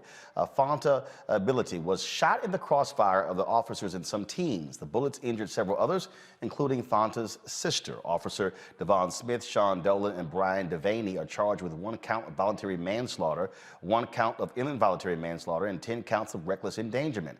The teenagers were charged with murder, but those charges were dropped when it was discovered that the bullet that killed Fonta came from an officer's weapon. Let's go back to our panel, Reese, Dr. Greg Carr, and Faraji Muhammad. Faraji, I want to start. Okay, don't have Faraji. Let me know when he's back. I want to go to you, Reese. I remember when this happened, and this sounds very similar to the story out of Los Angeles where the cops were going into, I think, the Burlington Coat Factory. A young girl was in the dressing room, and they fire at the guy, and then she's in the dressing room and ends up getting hit. You know, this is where officers have to use proper discretion when they're firing their weapons when there are other people who are around. Yeah, absolutely. I mean, I understand that there was a gunfight. If I understand correctly, there was a gunfight that initiated the officers coming to the scene. However, it's not like you're just in the Guns of Navarone here having a shootout like you're in the Magnificent Seven. You are in an actual community that has children around and other people. And so they have a duty to protect the entire community and not just necessarily engage with the people who are firing off these rounds. So it's incredibly tragic. I'm glad to see that there's some accountability, but there just needs to be a sense of humanity and the people who are serving these communities and a duty of care that just isn't there. And we saw the same thing with the prior story too, about Cedric and just the lack of duty of care for a person who was going through a mental episode. I mean, the people weren't responding to a crime; they're responding to a situation where a teenager had an episode, and he ends up, not just dead, but, in my opinion, brutally murdered. I mean, the length of time that he was in a position was longer than even what we saw with George Floyd. And so it's hard to say reform systems when we know that's not necessarily happening. And we also know that it's the lack of humanity, as Dr. Carr says, the statement, no humans involved, is what's really animating a lot of these folks in these cases. This is, again, beyond sad, Greg, but this is also why, look, I get it when you're in those situations, but officers must take care and simply just can't be firing away and they have innocent bystanders. And here's the deal. Remember, they charged the teenagers for it. So clearly you have laws to, their errant gunfire kills this young girl. Now we know it's the cops. They should be charged. They should. And as always, Roland, you are taking the moral position. And we are talking about a situation where there is no morality. Reese just said it. I mean, NHI, no humans involved. And that is a phrase that Sylvia Winter used and talks about, the scholar Sylvia Winter. But she took it literally from the LAPD, who used that phrase, NHI, to talk about when they would get calls in Black and brown communities in Los Angeles. Oh, what? Oh, NHI, no humans involved. And in both those cases, there were no human beings involved. That child, it's heartbreaking to see her there with that little crown and then the young man in the back and see these children. And then you realize that these killers, and that's what they are, they're killers, they're patter rollers, they're hunters. Their first move like they're in an episode of Chicago PD or Law and Order, is to empty their clip. There are no repercussions. And in the case, as Reese just said, of Kansas with Mark Bennett, that white nationalist who was just recently reelected, I think 2020 he was reelected, you know, there are no repercussions. You can kill who you want. Now, the one thing that ties those two cases together is, you know, the defense lawyer for Smith, Dolan, and Devaney is arguing that, well, this had to do with violent criminals. So they can't put it on the 18-year-old who they gave 32 to 64 months for his actions. They can't put it on the juvenile guy. And yeah, they shouldn't have been shooting. Of course they shouldn't have been shooting. But when there are no humans involved, the script is to try to find one of these non-humans to blame. And it worked in Kansas so far because they say that he continued to struggle and he resisted. So therefore, we're within the law to show restraint. The bottom line is this: they're going to keep killing us until we stop them. And the price has to be a life for a life. It does no good to march and say Black Lives Matter. You need to crucify the two United States senators from Kansas, Roger Marshall and Jerry Moran. They should be excoriated on the floor of the United States Senate. No matter what they're debating, someone should come in and say, you represent a lawless state where nobody's life matters. And until we start putting the kind of pressure on these white people in terms of a language they understand, they're going to kill us with impunity. How about this story here? The Missouri man who spent 43 years in prison for a crime he did not commit is filing a lawsuit. Kevin Strickland and his lawyers say the company said state contracts for prisons denied him proper medical care, outside referrals, or treatments to his various ailments while incarcerated. The lack of medical treatment is why Strickland is confined to a wheelchair. He is requesting a jury trial and damages for his suffering. There needs to be more of these type of suits, because what we find, Faraji, that in some of these states, when someone has been wrongfully convicted, they don't even have the ability to actually get paid from the state. No, not at all, not at all. And I think that's the other part about this whole conversation. When we're looking at what just happened with little sister Fanta, and just keep talking about all of these cases. I mean, like it was just reported about a little less than an hour ago, Brother Roland, that those 3 officers in Sharon Hill were all fired from the department. But it still doesn't bring the type of justice that the family is seeking and that the community needs right now. When we look at these cases, you know, people try to just dehumanize the fact that you lost a human being to something very senseless, to something that really could have been prevented. And I think that's one of the worst ways to transition from this space, from this world, is that you lost your life over something very senseless, especially when it comes to a child. So money is not enough. You know, I mean, even if you say, okay, we're going to lock up the officers, but there's still some level of protection around them. You know, it's not enough now. And I think we gotta raise our voices to say, it's not enough to just fire the officers. Well, it's not enough. It's not enough. Look, it's not enough to fire officers, but also it's not enough to simply say to a brother who served 43 years in prison, hey, sorry. Again, the bottom line is, yes, money cannot bring back 43 years. Money cannot bring back a life. But the reality is, this is a capitalist society. Everything is based upon money. Some folks do need to pay up when these sort of things happen. Folks, let's go to Georgia, where one of the men convicted of chasing and murdering Ahmaud Arbery wants a new trial. Travis McMichael is serving life in prison without parole. He believes he deserves a new trial because the state did not have enough evidence for the jury to reach a verdict beyond a reasonable doubt. Yes, they did. This is the standard retrial motion and must be submitted within 30 days of a verdict. His punk ass ain't going nowhere, y'all. So he's going to be sitting in the prison. So I guarantee you, to say, oh, y'all don't have enough evidence. Yeah, trust me, we did. We had your dumb ass testifying and we had video. Oh, by the way, he ain't steal nothing. Guess what? Sit your white racist ass in prison for the rest of your life, and certainly hope Jamal and Pookie don't pay you a visit. All right, y'all. Look, bottom line, that's the deal. We now know the cause of death of legendary actor Sidney Poitier. The 94-year-old died on January 6th at his home in Beverly Hills. Poitier's death certificate says he died of heart failure. Also listed as underlying causes were Alzheimer's, dementia, and prostate cancer. Of course, he was the first black man to win the Best Actor Oscar for his lead role in 1963's Lilies of the Field. Man, a sad story out of Georgia. A Talbot County probate magistrate judge, just 45 years old, was found dead in her home. Judge Cheryl Terry was found dead by her father on Wednesday in the home they shared. She was elected, folks, just in 2020 and followed in the footsteps of her father and predecessor, former Judge John Terry. She was the first female probate judge in Talbot County.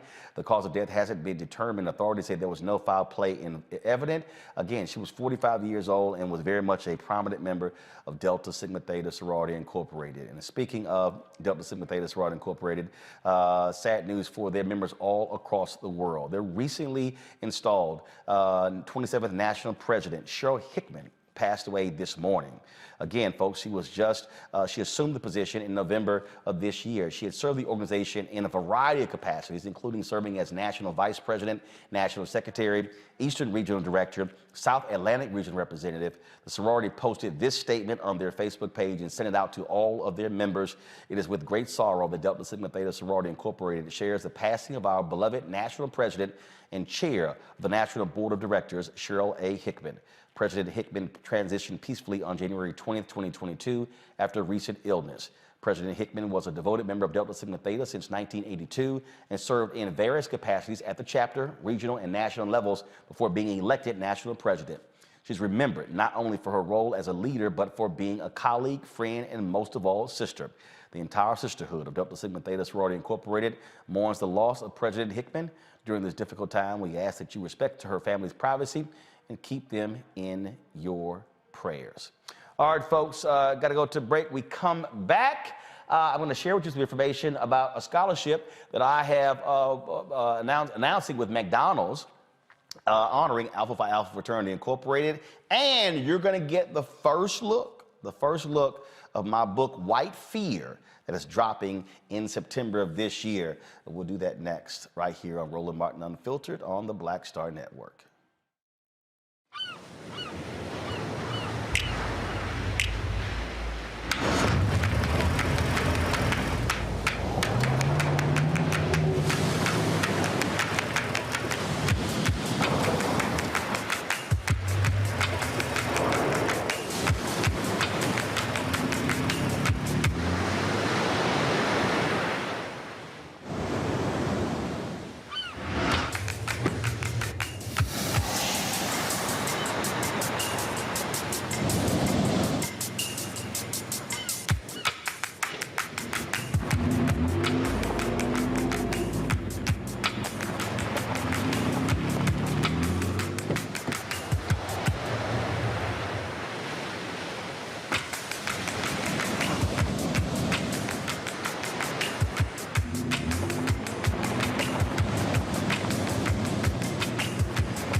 All right, folks, so y'all see that I'm rocking the Tennessee State University shirt. You see, of course, this is our HBCU segment. So here's the deal.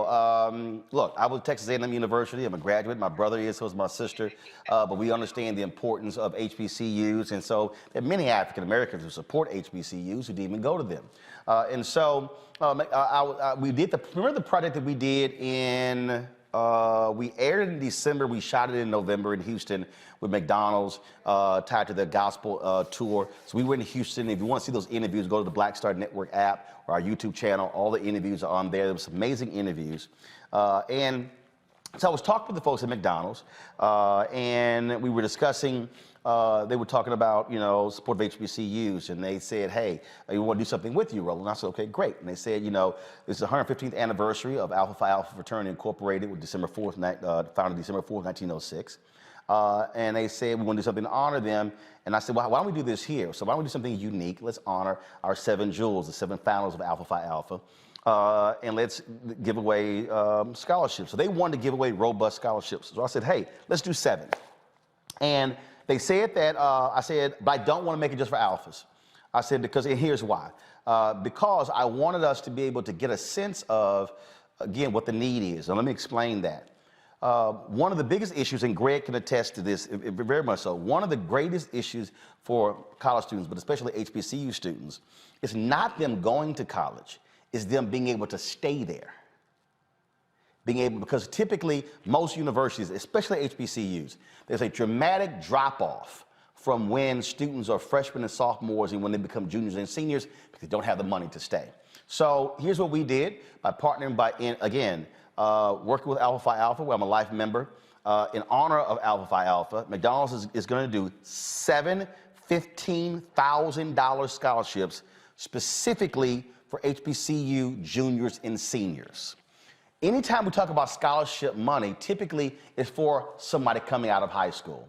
I specifically said to McDonald's, no, let's do this for the people who are already in college, but to keep them in college. I remember when Julianne Malveaux was president of Bennett College, and she reached out to me. They were trying to raise like $30,000 to keep several of the young women in school who were graduating seniors, and it happened several times, and I've gotten other calls as well. So I said, hey, let's do this. And so partnering with the Thurgood Marshall Fund, you have this program. Again, any student who's a junior or a senior who's attending an HBCU is eligible for this program. Now, the deadline, listen clearly, the deadline is February 28th, okay? February 28th. Again, junior or senior. Now, that means that if you are going to be a junior in the fall, you can apply for the scholarship. If you're going to be a senior in the fall, you can apply for a scholarship. If you're a senior now and you ain't graduating and you're coming back next year, you can apply as well. So again, so what you do is you go to tmcf.org, tmcf.org. That's the Thurgood Marshall College Fund. They're handling everything. They're doing all this sort of stuff along those lines. And also, here's the other thing. And again, y'all know how I feel about this here. The recipients also is going to be able to engage with McDonald's executives about career opportunities in their field of study, things along those lines. And so, because I just want us to understand, a lot of people, and you bring the panel up right now, a lot of people simply don't have the resources to stay, and that's important. And so that's why we did it this way. And so, again, I know there were some alphas who probably like, man, come on, bro, why don't you just make it for the alphas? No, because here's the piece. If all of a sudden we discover that we get 800 or 1,000 applications, then we now know what the need is. And so now we can go back to McDonald's and say, okay, we did 7 this year. We did 7 this year. Hey, now let's do 20, 30, 40, 50, 100, because now you know what the need is. And so that was the rationale behind it. And so that's what we're doing there. I'm gonna go to Greg. Greg, I'm telling you, people don't understand it. And look, you get it when those students, you know, they're there, they don't come back because they don't have the money to come back. That's the truth, Roland. I mean, I can speak from personal experience. The tuition was a lot lower when I started Tennessee State in 1983, but I worked my way through college. And I busted my ass those first couple of years to get the kind of grades to begin to piece together scholarships. And then when I got involved in student government, I got a student leadership scholarship. With my academic scholarship, it was enough, so I left with no debt and went on to law school with no debt. I had full scholarship to law school. That means everything. It's almost 50-50. Public-private HBCUs in the United States, and 70% of the students who are at HBCUs are Pell Grant eligible. $15,000, and that price point, brother, is a stroke of genius. That's enough. At a private school like Spelman or Howard, that's enough to put a dent in it and get you close, particularly if you're a junior or senior. And at a public school, I mean, the average tuition and fees, we're talking about what? We're talking about maybe $14,000 for out of state and maybe around $7,000 for in-state tuition and fees. At a place like Norfolk State, it's going to cost you about $9,600 for a year tuition and fees. $15,000 when you're a junior or a senior. You know what that does finally? It reduces the 4, 5, 6-year graduation rate. You're absolutely right. Students aren't finishing, and it isn't because of their grades. It's because they don't have the money. And it's somebody who worked their way through school, working at fast food, Arby's and Wendy's and places like that. McDonald's can afford to do $700 or $7,000, and $15,000 could be the difference between a college degree and continuing to move and say, damn, if I just had a little bit more. That's the perfect price point, brother, in my opinion. This is also why, Reese, I mean, over the years, I've talked about this a lot when we talk about scholarships. And most scholarships that they give typically are for high school students to go to 4-year institutions. I have been encouraging people to change the criteria for scholarships to also qualify for 2-year institutions, community colleges, because again, if someone, that's still college. And I get the focus on 4-year institutions, but it typically leaves out a lot of people who can't afford to go to a 4-year school, but they would love to be able to have a scholarship to go to a community college. And so, again, it's just thinking about how we provide scholarships in a different way. So I appreciate McDonald's agreeing with that because, again, we could have easily said, hey, graduating high school senior, but that does nothing for that kid who's already in college but can't stay. That's right. Yeah, also we have to think about, the amount of support that Black students in particular have going to college.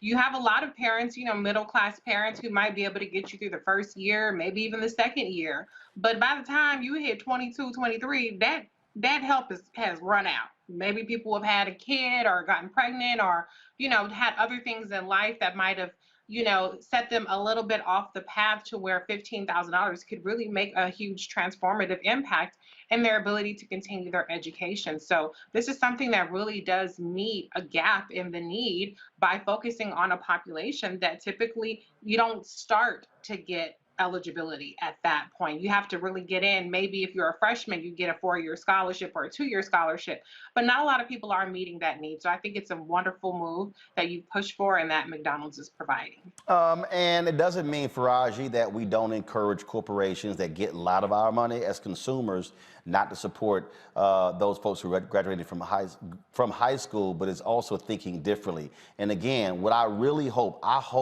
a bunch of our students apply. And again, that was one of the data points. That was one of the data points that I said to the alphas. I said, look, brothers, I know y'all may want this to only go to alphas. I said, but no, we need to have the data. If all of a sudden we have 700 students who apply for these 7 scholarships, now we're able to understand terms moving forward. Now, all of a sudden, it may not just be, okay, sure, can McDonald's fund all 700? Sure, but what if we also now have that data to be able to say, all right, let's go to 9 other corporations and say, all right, each one of you do 10 each, or each one of you do 50 each, to be able to provide these sort of resources. I'm telling people all the time, if you don't have the data, all you're doing is just guessing. No, you're absolutely right, Brother Roland. And I think that's the data, and that's what Dr. Carr and Reese are talking about. I mean, we all know it. I'm a product of community college. When I decided, it took me 5 years after I left high school to decide to go back to school. And then my first step was toward Baltimore City Community College. Then from there, I went to a 4-year university to complete that part of my education. But it's necessary. I'm always telling students, make sure that you don't, you exhaust every option. Community college is not something you should be ashamed of. Going to an HBCU is not something you should be ashamed of. But more importantly, look, these companies that you're working with, and I'm glad McDonald's is on board with this initiative, they should be on board, like a lot of other companies, because why? You're cultivating your next generation of innovators and thinkers.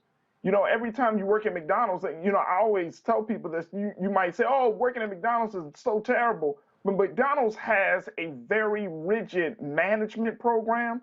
They have a very rigid franchise ownership program. I mean, all of those things. And so when we're talking about investing, these companies should invest in black students. They should invest into the future of black students each and every day. And look, what we hope is that once we get this first batch of students involved in this, getting those scholarships, let's just work, we'll come right back to it and get another batch of students. This thing has to keep going.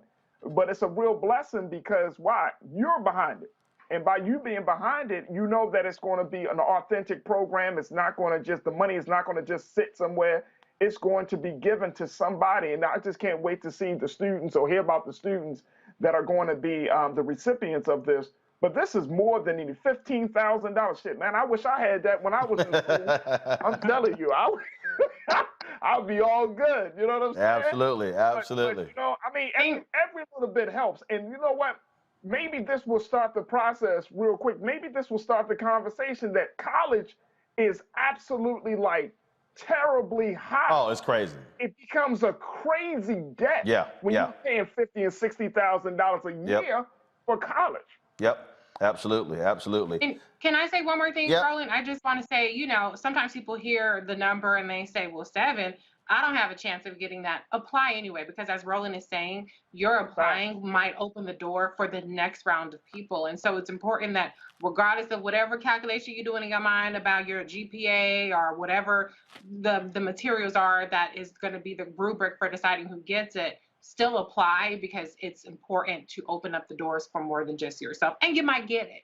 Yep, absolutely. Might get it. Absolutely. So, as they say, the easiest way not to get any of the money is if you don't apply. Just like we say, hell, if you don't vote, guess what? You got no say-so in democracy.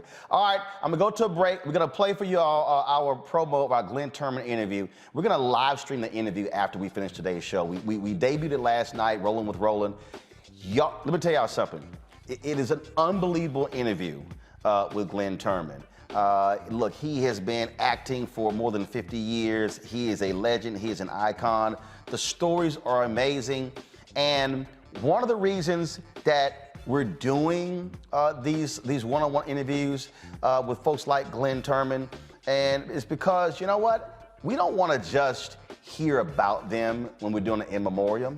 We want to hear from them while they're here, telling their story, listening to them in their own words. And so we kicked this thing off with Johnny Gill. Of course, we talked, the second one was Richard Lawson.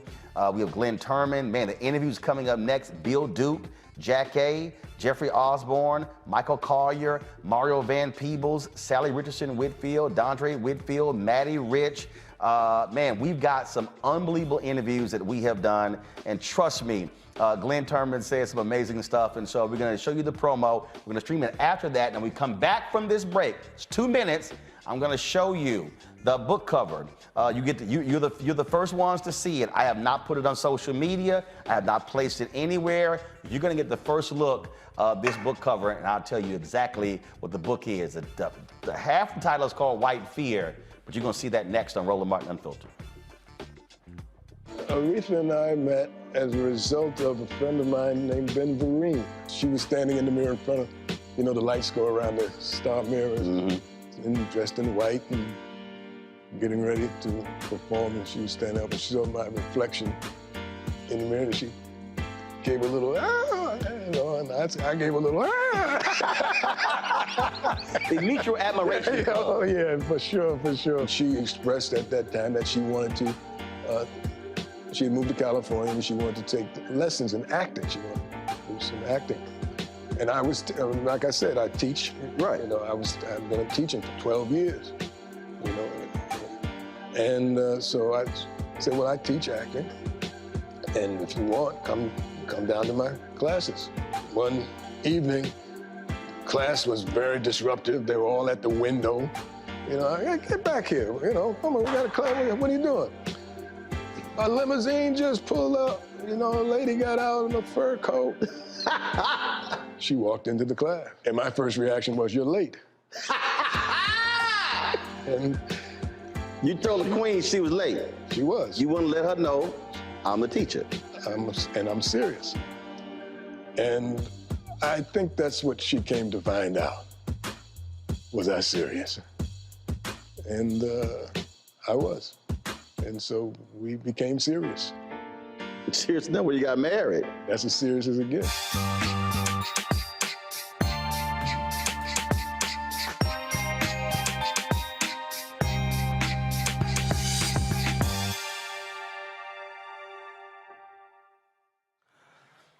All right, here we go, folks. Time for the big reveal. Y'all have heard me talk a lot over the years about white fear, what we are seeing in America right now. And it's not all white Americans. But what we have to understand that what is happening in America right now, this shifting of the demographics and this shifting of really this notion of what America is. Greg Hart talks about it all the time in terms of this settler, what's the phrase you use, Greg? Settler colony? Yeah, settler colony turned to a settler state. That's right. And folks don't quite understand, don't really sort of look at that. The reality is that America has been defined through a white prism. If you actually read history, a white male prism, it was not supposed to be for Reese to be able to vote. Not because she's black, also because she's a woman. That was not. It was intended for folks who only owned land. That was how this was set up, okay? And so when you begin to look at what's happened in terms of these battles that we're having now, it's because we're seeing a redefining of what it means to be an American. And that's what's struggling with folks. And so when we talked about Colin Kaepernick, when he took a knee, okay, all the people like, man, that's not American. Actually, it is. The First Amendment is called the first for a reason. Guns were second, but the ability to be able to protest was first.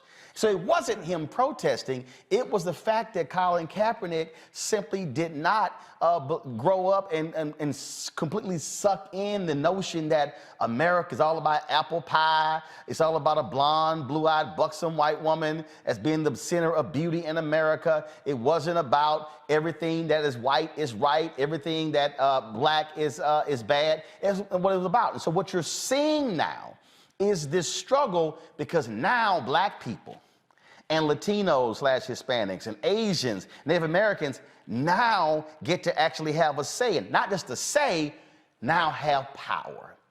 And so this is not even directed at white conservatives. It's even directed at white liberals because many of them struggle with black folks having a seat at the table. Hollywood has a serious problem with that issue as well. And so all of this culminates, and this started, y'all, in 2009, there was a study that was done that asked the question, are you optimistic about the future of America for your children? And every group, blacks, Latinos, Asians, every group, a majority said yes. Only one group, less than a majority, said no, white Americans. In September 2016, the question was asked, are you optimistic about the future of America economically for the next 10 years? That was in 2016. Every group, blacks, Hispanics, Asians, majority says absolutely, even though black people, lowest wealth in the country, had the highest optimism. Wow. Latinos, second lowest wealth, highest optimism. White Americans, greatest wealth in America, lowest optimism. So you got to say, hold up, how y'all got more money than everybody else, but you got less optimism than everybody else? Because they will have to share. Their children will now have to compete. You can't, everything is just not, I'm born, I'm white, I get the job. No, you got to present some credentials now, because you know what? The person who's deciding may not look like your daddy. That is the basis of the book that I have been speaking on, that has been cultivating here for the last 13 years. And this, you get to see for the first time, is the cover of this book called White Fear. White Fear, how the browning of America is making white folks lose their minds. Now, if you look at the image, there were a lot of images that we chose. We purposely chose an image of the January 6th insurrection. And you see that the guy in the foreground, you see how he has his hands wide open. Yeah. The reason I chose that photo because, one, he symbolizes the notion of all of this is ours. Woo! That's why we chose that. And so Leah Lakins is a writer. It's funny, we were on the call and, because Leah normally is done, she's ghostwritten many other books. And I was like, no, you ain't gotta be no ghostwriter with me. I ain't scared to put your name on a book. And so she and I have been working on this for the past 2.5 years. Ben Bella Books is an independent publisher out of Dallas. That's who we're publishing this book with. And so it is gonna drop September of this year. We're going through the editing process right now. And it's not a book, the book is not just speaking to white Americans. It's speaking to everyone because many of us, Reese, don't fully comprehend and understand. And keep in mind, folks, the other reason why this photo is chosen, remember, Donald Trump specifically targeted Atlanta, Philadelphia, Detroit, and Milwaukee as the basis of his big lie that the election was rigged and stolen, and those are 4 black cities. Reese.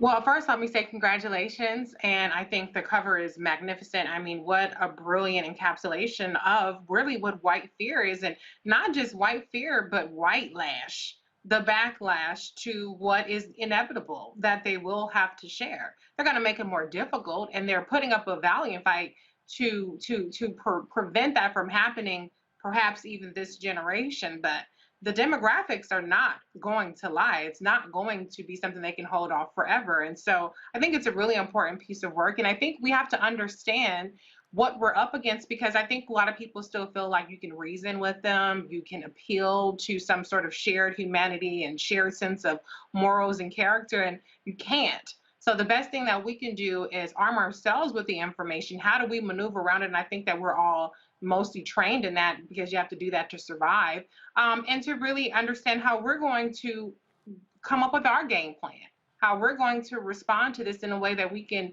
harness our power quicker, despite all of the roadblocks that they're going to put up. So congratulations again, Roland. I love it, love it, love it.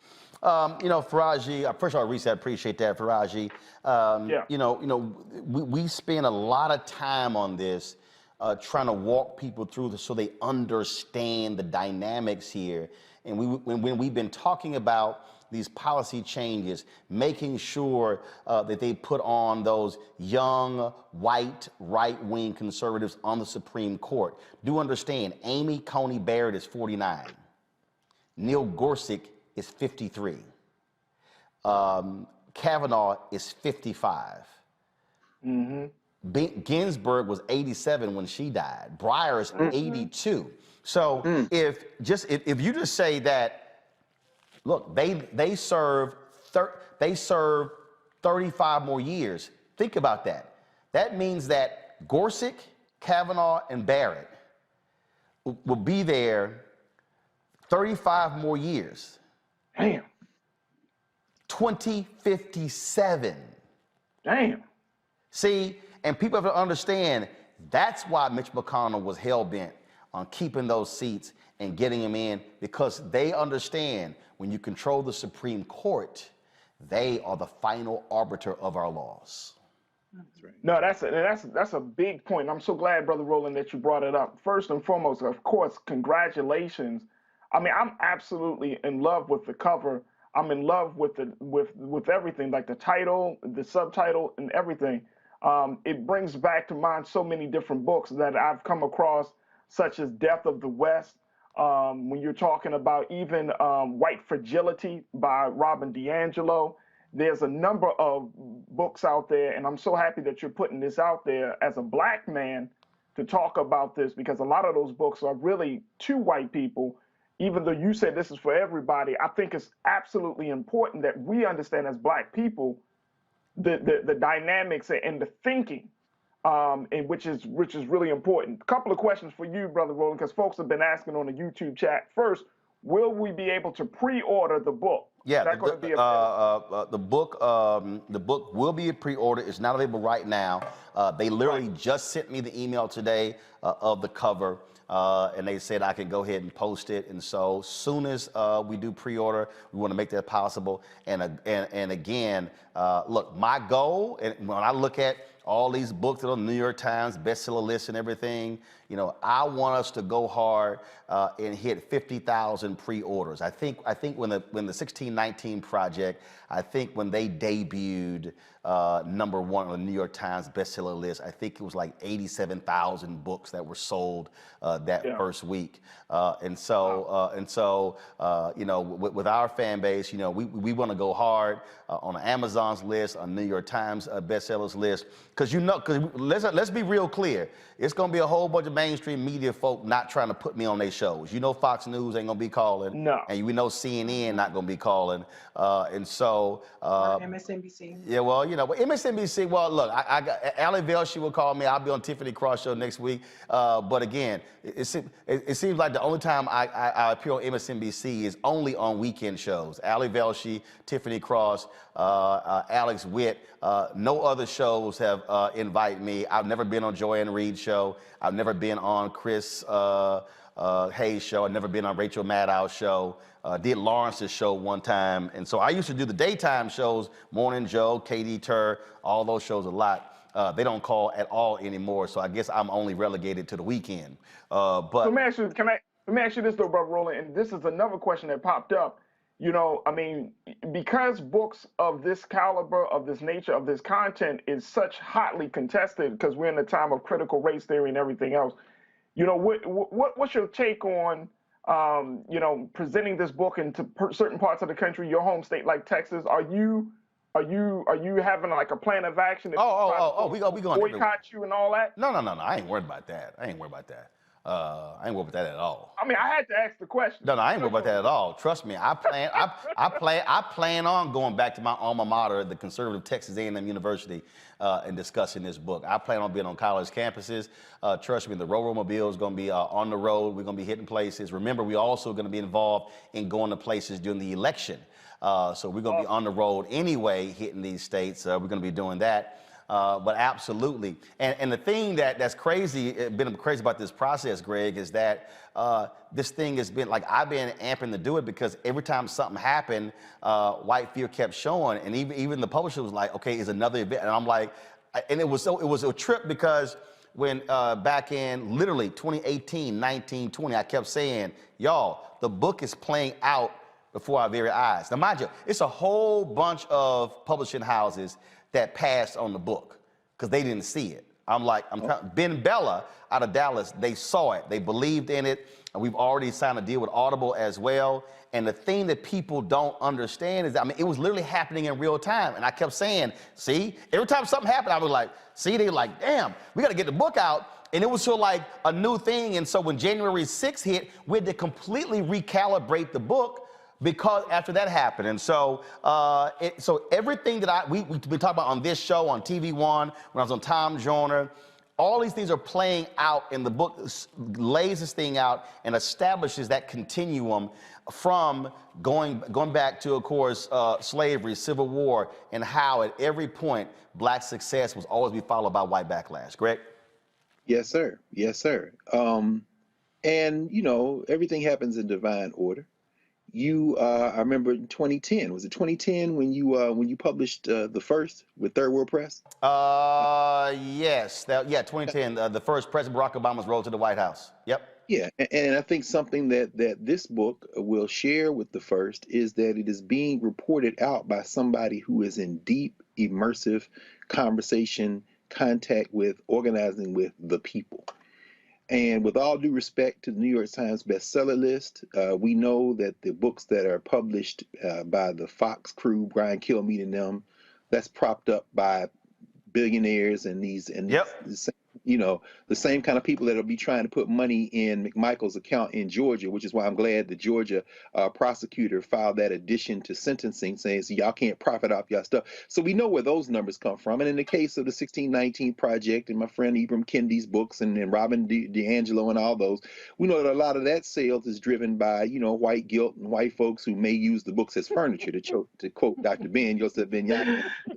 In fact, during the reckoning summer, so many black bookstores shipped books or had books. White people bought books at the black bookstores, and the books literally sat in the bookstores, meaning they never even picked up the books. So we know that those numbers are driven. But your numbers will be driven by black people who are going to read and black people you've been talking to. And of course, Leah Lakins is a proven entity. She has a track record and a sister, black woman. And in partnership, you creating this is organic, meaning, we have a saying in the Association for the Study of Classical African Civilizations, building for eternity. This is a slow build, and we're all going to push it. The thing I do with Karen Hunter on narrative and on the weekends in class, we're going to hold that book up to the screen, and black people are going to read, and other people are going to read. They're going to read the book, and then that slow build continues to build momentum. And then I'll just end with the cover and add my congratulations to Reese and to Faraji. That cover is perfect, and one of the things that strikes me is the distribution of the flags, because what you didn't do is show the Confederate flag. There's an American flag on the Capitol. The guy's got his hands open. On the right, there are flags. Looks like one of them is upside down in distress. On the left, there are flags, and dead center is one with the 13 colonies. Meaning what? Come on. They think they're having a revolution. They are taking their country back. And guess what? There are plenty of people in that building they're looking at who are in absolute agreement with them because it's the same damn flag. That is a brilliant cover, brother. So we're looking forward to Roll Out White Fear. These numbers are gonna escalate and explode because they are real numbers, not inflated, invented numbers. And we certainly gonna break that thing down as well. And so again, I will let y'all know when it's time to pre-order the book, but I wanted y'all to see first that cover. I haven't put it on social media. I'll do it after the show. I'll go ahead and post it. But I wanted the Roland Martin Unfiltered Black Star Network family to see it first. And again, when I say how this thing is just continuing, it is continuing. I didn't read this story earlier, but the black DA in Atlanta, she wants a special grand jury to investigate former President Donald Trump's alleged election interference. According to the letter sent to the Chief Judge of Fulton County Superior Court, DA Fannie Willis says her office has information of possible criminal disruption in the state's 2020 election. She wants a grand jury to examine the evidence and compel witnesses to testify. Several witnesses have refused to cooperate without a subpoena. She opened her investigation about a year ago after a recording revealed Donald Trump demanded Georgia Secretary of State find enough votes to flip the state in his favor. And so I'm telling y'all, the thing is happening right before our very eyes. Okay, last before we go, I'll be remiss if we did not extend our condolences to Greg and his brother, Reverend Jeff, and the whole family on the passing of his 93-year-old mother, Catherine Hayes Carr. Of course, they wouldn't be who they are without Mama Carr doing what she did, and she passed away. And so we wanted to certainly, this is the family photo that Jeff posted, the photo there with her and the whole crew. And so we wanted to definitely just extend our thoughts and prayers to you, Greg, and the family. Appreciate you, Baba. Yeah, 93 is a good run, and you're absolutely right. No her, no us. And she's with her husband now, back with her mother and father. She continues to rise. This little date we have that we mistake for all of life is just a little pass through from eternity to eternity. And so there'll be some tears, there'll be some sorrow, but that's pretty much residue, because every time I feel like I want to tear up, I see her and I hear her saying, come on now, I raised you better than that. I ain't going nowhere. In fact, she louder in my ear now than she was when she was in transition.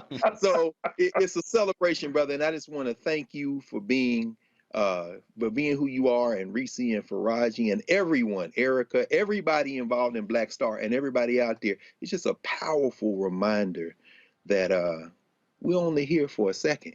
And if we believe what we say we believe, then we know that two people came together and created every one of us. So when you hear my voice, you really hearing my mother's voice. When you hear Roland's voice, you're really hearing his mother and father's voice. When you hear Reese, you hear Faraji, you're hearing two other people. And now Reese got a little girl, Faraji got his children, me and Roland got our nieces and nephews, and you see a bunch of them there. That's how it continues. But all of our people, except that little handful of us in this little reality right here, all our people are in eternity. so we can call on them anytime now. So thank you, brother. I love you, man. Thank you so much for raising her name. We certainly Hey, appreciate it. Dr. Carr, can I ask you a quick question? Did your mother see you on the show? Man, you know what's so funny? You asked, Faraji. My sister Gussie and brother-in-law Randy, who took point. She was in Houston, as you know, these last couple of years. She's in Nashville. And that picture was taken Thanksgiving. We were all at home in Nashville. My sister would play us for her. So she was on Thursday. So one of the last things she heard on this side before she took it back over was these conversations. So thank you. For just know that my mom was listening to y'all every week. So I appreciate that. Brother. Yeah. Well, I tell you, it's a whole bunch of black mamas and daddies out there who are doing the same. I get the emails when I'm traveling. I run into them. Mustafa hit me up and he like, hey man. Matter of fact, we're gonna leave on this one because y'all gonna crack up when I tell you this here. Mustafa sent me, I got to give him a shout out. He said, where is it? He said, Miss Carrie at the Lowe's in Clinton, Maryland says hi, and she watches all the time, and this is what happened. He texted me, this is on Sunday. Mustafa said, just got moved to the front of the line at Lowe's because as the lady said, I love that Roland Martin show.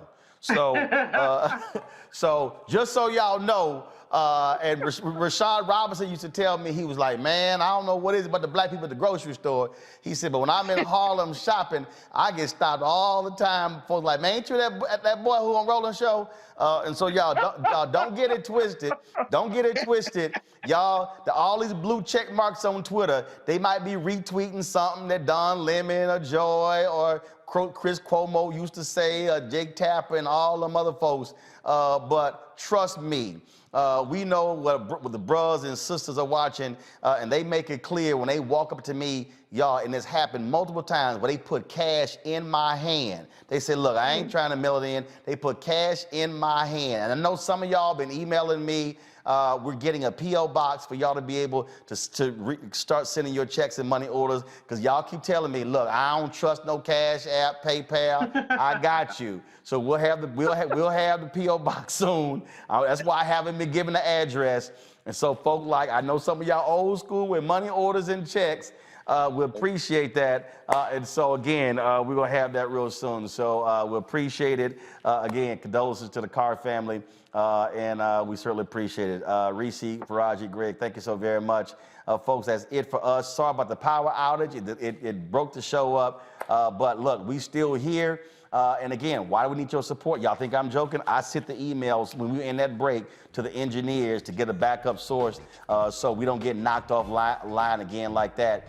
Your dollars make it possible for us to be able to do that. Yes, we're working on closing a deal with McDonald's to be a sponsor. You see the Verizon ads, but trust me, your resources, when you send that money to Cash App, when you send that money to PayPal, that's what's paying for producers and equipment, and audio is paying for video, is paying for a new video playback machine, a new computer, new monitors, all that sort of stuff. And so we appreciate it. Cash App is $RM Unfiltered. PayPal is R Martin Unfiltered. Venmo is RM Unfiltered. Zelle is Roland@RolandSMartin.com, Roland@RolandMartinUnfiltered.com. And of course, you please tell everybody, download the Black Star Network app. We've crossed 25,000 downloads. We want to hit 50,000, 100,000, 250,000. And so please do so. We're on all platforms: Apple phone, Android TV, Apple TV, Roku, Amazon Fire, Xbox, and Samsung Smart TV as well. Shout Dr. Glenda Glover, president of Tennessee State University, also international president of Alpha Kappa Alpha Sorority Incorporated. And so I'm rocking the shirt today. Don't forget, HBCU students, the deadline is February 28th. Go to tmcf.org and apply for one of those 7 $15,000 scholarships. McDonald's is partnering with me and Alpha Phi Alpha to provide to keep juniors and seniors in college. We'll remind y'all that every single day. Y'all take care. I will see y'all tomorrow. Ha!